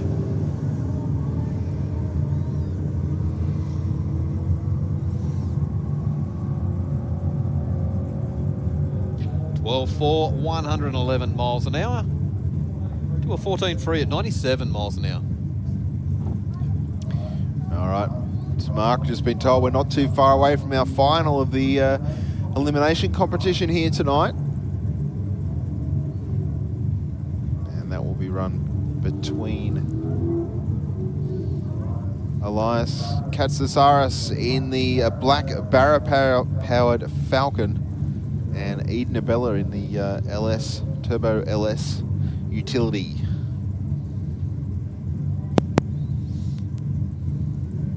I think Eden will have a little bit of work to do, but might have just turned the wick up a little bit for the final. We're still under the bonnet of the car at the moment. Definitely turning the wick up.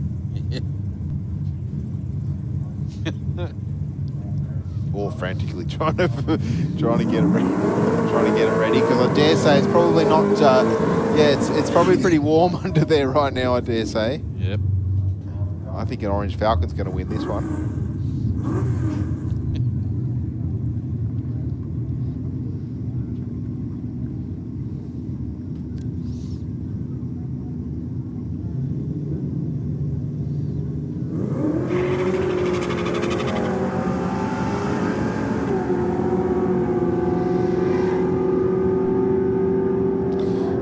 Rocket Lane out in front. From start to finish, 10.50, 130 mile an hour. And 11.2, 123 miles an hour for the XY.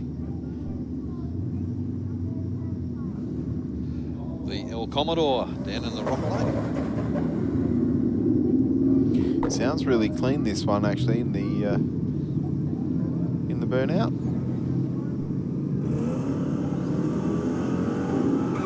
Leaves the line nicely, 178 to the 60.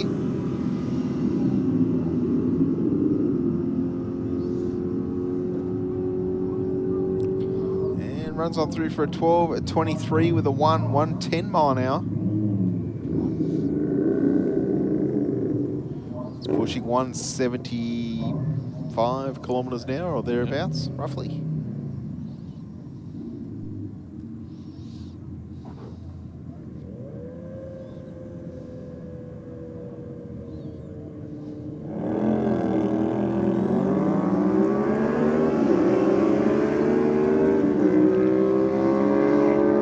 Lights on the tree, 0.43 for the Aeroflow lane to an 0.89 for the Rocket. The Rocket lane will take the win, 11.41 with a 6, 124. And 12.9, 101 miles an hour.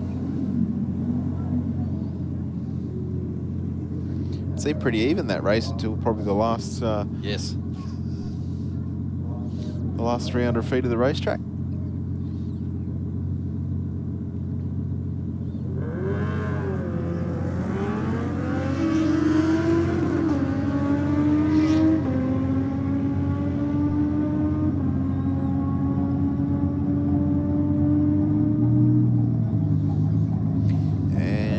Aeroflow will take the win there, 9.92 with the 7, 146 miles an hour. And 14.2 at 91 miles an hour.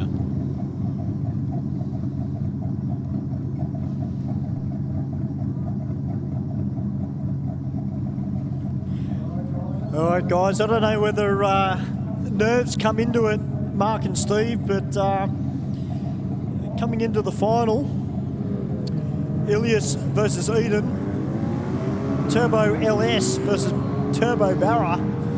You couldn't have scripted it, could you, boys? Holden versus Ford, Barra versus LS. Exactly right, Stu. Of course, two very popular makes and models. Yep. Power plants. Both well known for being able to get absolutely thrashed. Within an inch of their being. I think Eden coming into this this race a little bit of the underdog. Looking at the previous ET's run tonight, the Falcon a little bit better, but Eden with a 10th up his sleeve on the lights, but the Falcon says, I'll see you at the finish line. On the brakes early, went 9.53 with a 300 mile an hour, only 100 mile an hour. He was doing 128 at half track. I wonder if he's got four-way flashes in there. Unfortunately, Eden, you'll have to settle for a runner-up here tonight. And congratulations to Ilias Katsansaris from Beverly Hills and the team. You've put on a good show tonight. Absolutely. And got the car down there quicker each time you've come to the start line. So that's what tonight's all about. Coming out, showing us what you can do. And you're taking home the prize money and, of course, the bragging rights for the first Race for Real competition night here at Sydney Dragway. Yep. Yeah, and we'll be stopping Ilias here on the return road, fiddling between the two Aeroflow flags. And we'll do an interview with him and get some photos of him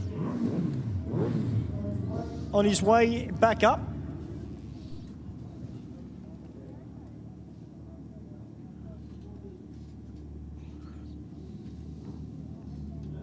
I'll tell you what, they've done a great job of that car, because I didn't see any time during the night where they've had to push that thing hard all the way, where they weren't off the accelerator near the end of the track. Yeah, no, I think definitely there's a lot left in that car, even in a 9.5. I'm pretty sure I've seen it in the 8s. Yep. And I think in some ways they've, as I said, they've moved forward in every race that they've run. Yep. With performance and had to push the car a little bit harder, and credit where credit's due. Eden did his best with what he could. Made a race out of it at least. And, yeah.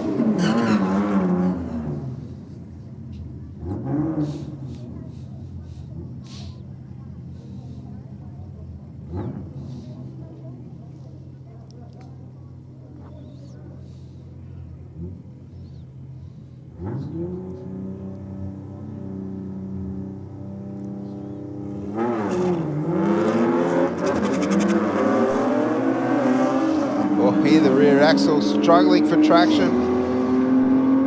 The tyres chattering there on the launch. That BMW for another 9-second pass. 9.90 with a 9. 139 miles an hour. I think that's the fastest pass of the night for the BMW long roof. And 13.8 at 97 miles an hour. Well, ladies and gentlemen, our first Race for Real comp night. Ladies and gentlemen, first of all, put your hands together for all the competitors tonight who had a crack. It's what racing's all about. Well, our runner-up in the Commodore, he gave it a red-hot go on the lights. Eden, mate, it was always going to be a tough ask, but, hey, you gave it a good shot, mate. I tried to have a go. I'm bringing a knife to a gunshot with these boys. But and I had some boost pressures and problems all night, but, well, next time I might be able to turn up a bit. Well, you know, the next one could be dial your own, so it's going to be different again, isn't it? That's going to be a lot better. A lot even, more even for us. Ladies and gentlemen, put your hands together for our runner-up, Eden in the Commodore. Our winner of the comp night in the Barra Falcon. Make some noise, Sydney! Elias Katsaris. How are you, mate? Buddy, how are you? Mate, fantastic, mate. What a night of racing. Did you enjoy it? Yeah, had fun tonight. Yeah, it was excellent. Well, mate, I've got to congratulate you. $250. You are the winner of tonight's Race for Real comp night. Thank you. Congratulations, mate. I just want to thank Tate from GPA Garage, Zoran, Nick, and a few other people that have helped me along the way. Without them, this car doesn't go. Well, that's what it's all about, mate. We're going to get a few photos of you. A big thank you to Pesty Pictures, who are taking all the photos tonight.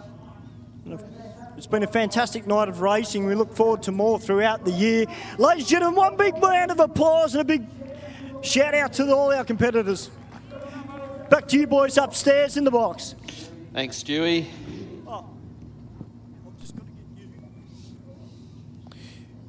Yes, well done to both of our finalists and also all of our competitors coming out and giving it a shot. You know, and recognising a little bit of extra fun along tonight, and hopefully when we can get the dial in set up, we can make it a little bit more even for all of our competitors. And there's nothing saying that we're not going to see Elias's car up against something that's you know, a little bit slower. It's going to test the nerve of the quicker cars and have to wait for the tree to count down. And that's a big part too. If you're the chaser, it is very stressful. Yes. You've got to get the right light, but you're chasing all the way down without breaking out. Yeah. Oh, great light. Yeah, 005 for Nicholas Villaris. Varillas, I beg your pardon, Nicholas. 005 on the tree, 0.005 of a second after that green light come on. I think that's certainly one of the top three for tonight. Yep. And runs on through for a 15 at 25 with the 5.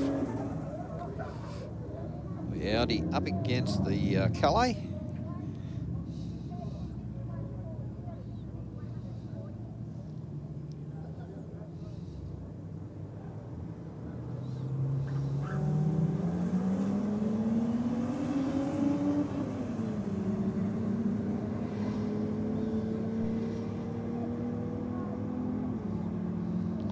That Audi straight down the centre of the lane, 11.98 with a 9, 112 mile an hour at the finish line.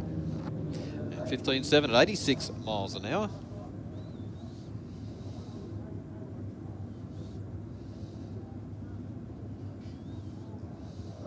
Next up, Braden Stewartson taking on the slightly older Audi sedan down there in the Rocket Lane. Pretty sure this one, the V8 on board. Oh, the 180 SX a little bit, moved around a little bit on the hit of the throttle.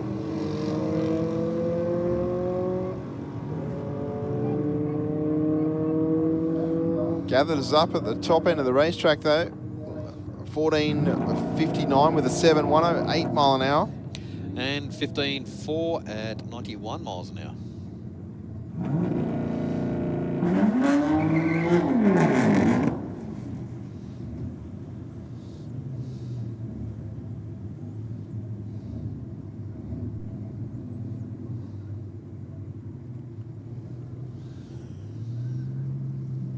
Our next pair rolling up to the start line. Of course, if you're sitting at home and want to come out and watch tonight's live stream, that looks like fun. Or you've been at the venue and thought, you know what, I think I've got a pretty decent car at home, or I really want to know what the missus is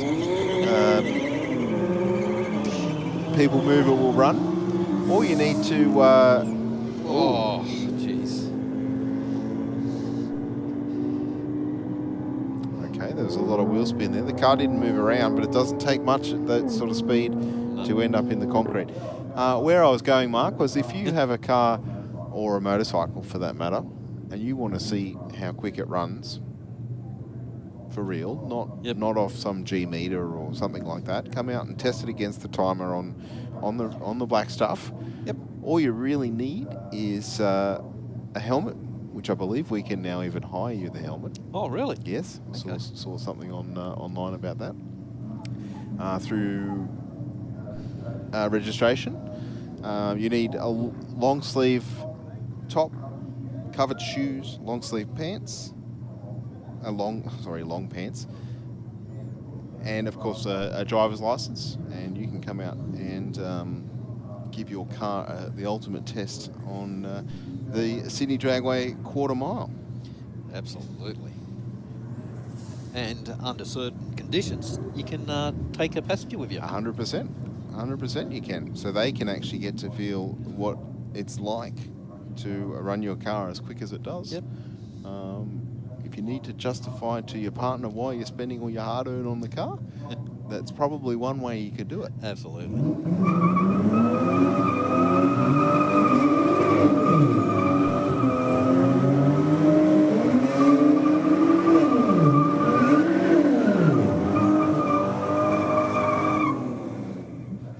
I don't see that shift light going off much. As in not going out? It's not going out. Once it's on, it's on. It's a blaze. Next week, I'll have the big N on the back window. Yeah. And before you know it, he's got two cars that are identical. Yep. One white, one red. Yeah.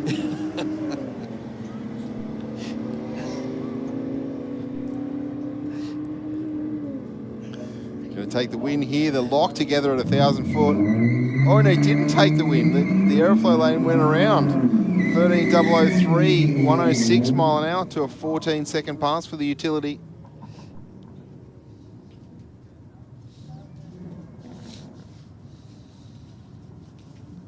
Next up, our Hyundai? Yes, that's what it's been a long day, Mark. I awoke with the storm at 3:30 this morning. Oh, did you? Yeah. Well, I must say I wasn't too far behind you. I woke up at 3:45. I'm not normally up that early, right? So I'm struggling right now. I'm not going to lie. I woke up about 9:30 this morning. Yeah, oh, thanks. You be quiet, you. Hey, hang on a second. It is my. It's your day off. Yeah, that's my true. Saturday day. Actually, I forgot that. I beg your pardon, Stu. I'm sorry.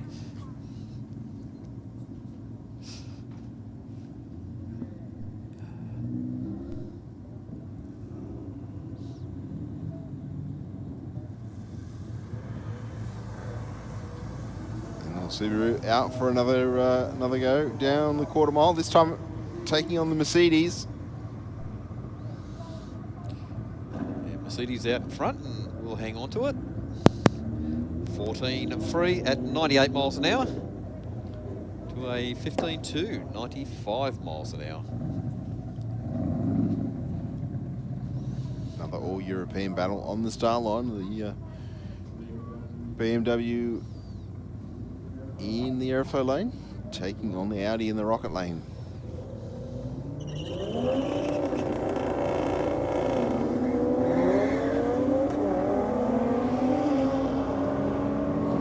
.6 seconds to the 60 foot for the BMW. Nice pass, runs at 11.10, 122 miles per hour to an 11.39 with a 1 at 120. XD Falcon, the first timer.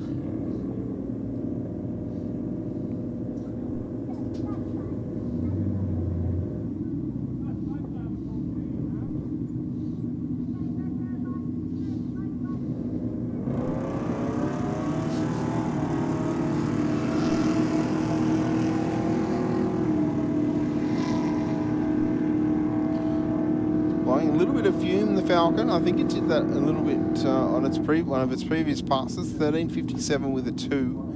103 mile an hour at the top end.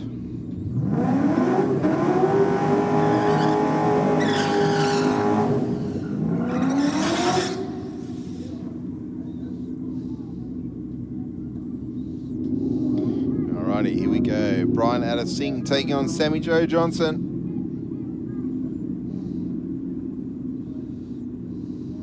This is for their weekly chores bet. Who's mowing the lawn? Skin, whatever you want to call it. 095 on the tree. Sammy Joe with the reaction time advantage. The car usually a little bit quicker than Brian's Black Commodore. And Sammy will definitely take the win. 11.73 with a 7, 114 mile an hour. And 12.4 at 111 miles an hour. So Sammy's car picked back up. The last pass was a 12.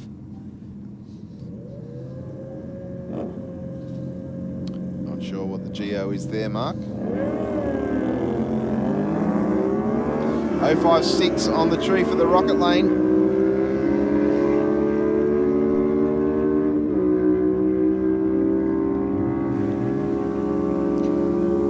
To 125 miles an hour to a 13.0, 101 miles an hour.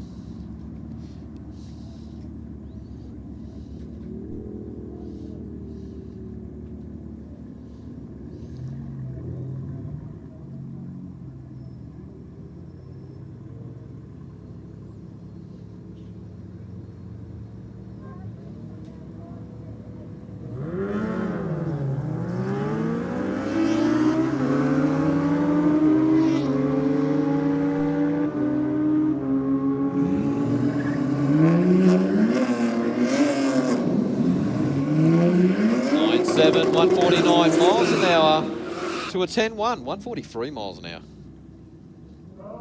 All right, Christopher Villaris down here in the Falcon, taking on Grimace from Eurowork.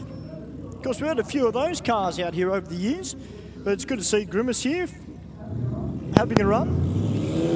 Not very often we see a lot of BMW wagons. A little bit of torque steer off the line there, out of the beamer.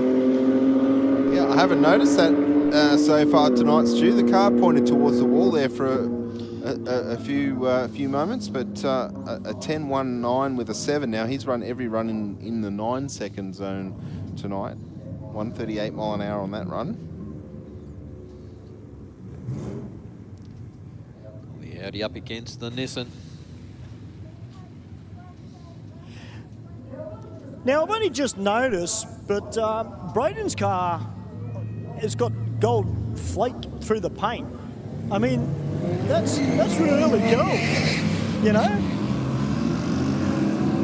I mean, if you want to stand out, that's one way to stand out. I mean, not that he didn't stand out anyway when he had the Audi, but, you know, with this thing, 13.9, great pass there from Braden.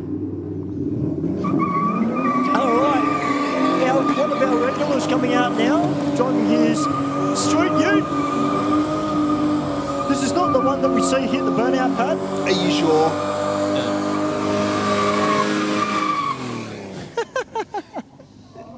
I'm 100% sure. It may not look it, but I promise you, it's not the one he puts on. But this one probably isn't quite as quick as what the white one is. But he drives it every day. They've actually got another car in the build, from my memory serves me correctly, from late last year when I was talking to them. So hopefully we'll see that car make its way out here to Sydney Dragway as well. But we're going to have a battle of the Audi, the RS3 versus Peter Matuk in his green RS3.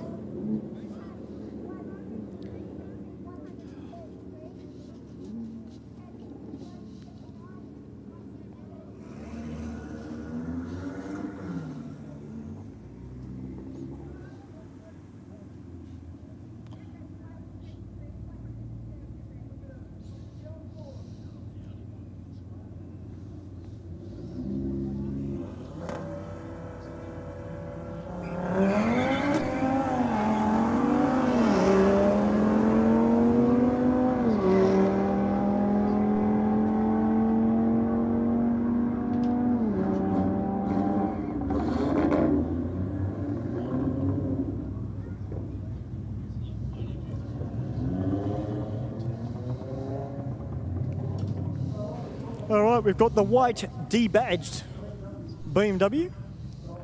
So unfortunately, I can't really tell you what model it is. I'm going to go on a limb and say maybe a 4 or 5, but it's also one of the Eurowork cars as well. And taking on another Audi RS3.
Versus Sammy Joe. Brian's car, boys, definitely is going in the right direction with the upgrades.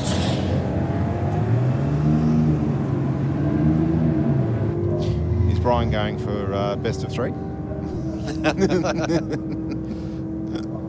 Double or nothing? Okay, we've got the Black Falcon out. Oh, is this the... End of night pass. I'm going home anyway, it doesn't matter? Yep, hope so. Okay.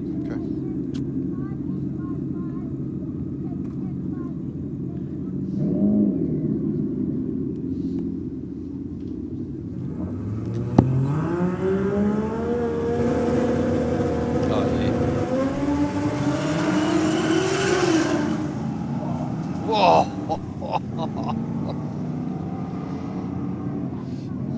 Yeah, I think there was a little bit more boost there. Yeah, I think there's a lot of page up in the pits. Yeah. Got to the 330 mark. The right rear tyre was swinging around towards the centre line. They just unloaded. Yeah, Elias is like, yeah, no, I'll let go of that. Because I guess, as we've all seen, there's a certain point where you can't bring it back. No, that's right.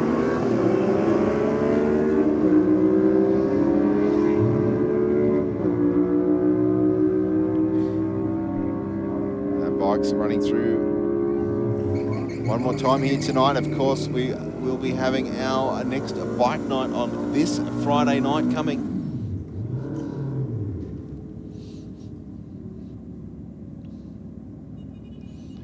Of course, check out the tracks at our website, www.citydragway.com.au. The event information up on our big screen right now and through our live stream feeds via Facebook and YouTube. If you've got a motorcycle and you want to bring it out and see what it can run on the quarter mile, check out the websites, grab your entry, head out and have a good old time. It's not all about running as quick as the bike is capable. If you're not comfortable, you don't have to hold the thing flat out the whole way down. If it's your first time here and you just want to scope it out, get a feel for it, it's the perfect opportunity. There's usually at least 10 or 15 people that get the first race induction, if you like, up at the start line.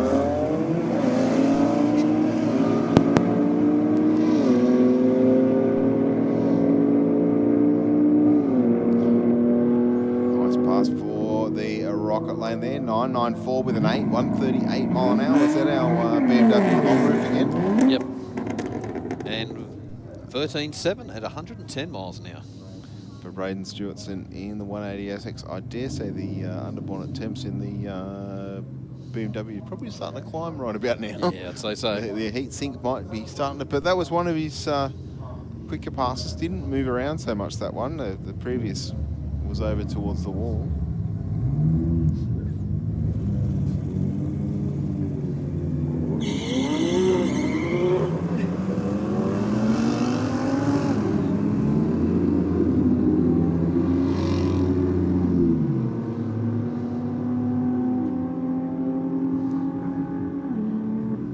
22 with a 0.116 mile an hour in the rocket lane. And 15.1, 92 miles an hour for the Aeroflow lane.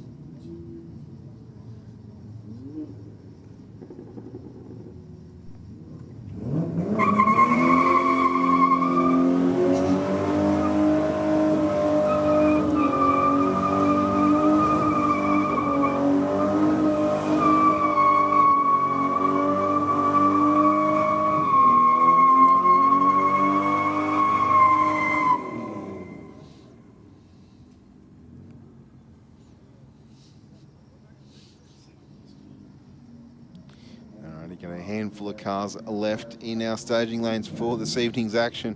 I can see a pair of tail lights in the through the smoke, but that's it right now. Yep. A pair of tail lights and a shift light. Yeah.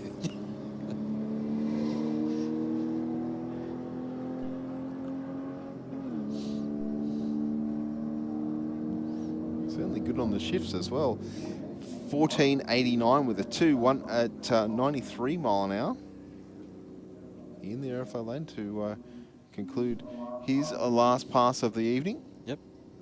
Next up will be the green Audi on the start line, and that, I believe, will be our final car for this evening's entertainment.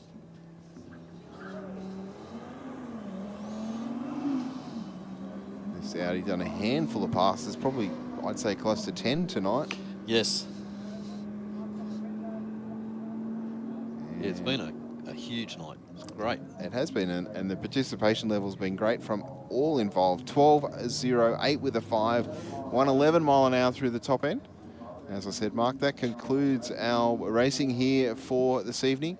To thank all of our corporate sponsors for their involvement with the racetrack. I'd like to thank all of our racetrack officials for coming out this evening and administering the event, keeping everybody safe on the racing surface and making sure they all adhere to irrelevant rules. Yep. I'd like to thank all of our spectators for coming along to the event tonight. I hope you've enjoyed the racing and a little bit of the banter that's gone on. Thank you to our production staff for putting the live stream together to Facebook and YouTube. Thank you to all our viewers on YouTube for your input, conversation and banter. Thank you very much to Mark and Stu once again. Fantastic job, guys. I look forward to working again with you next week. And on behalf of the racetrack, please be safe on the roads. We look forward to seeing you all again here at Sydney Dragway in the very near future. Don't forget, Friday night will be our bike night here at Sydney Dragway, kicking off at 6 p.m. Look forward to joining you either here or on the live stream then. Until then, be safe. Good night.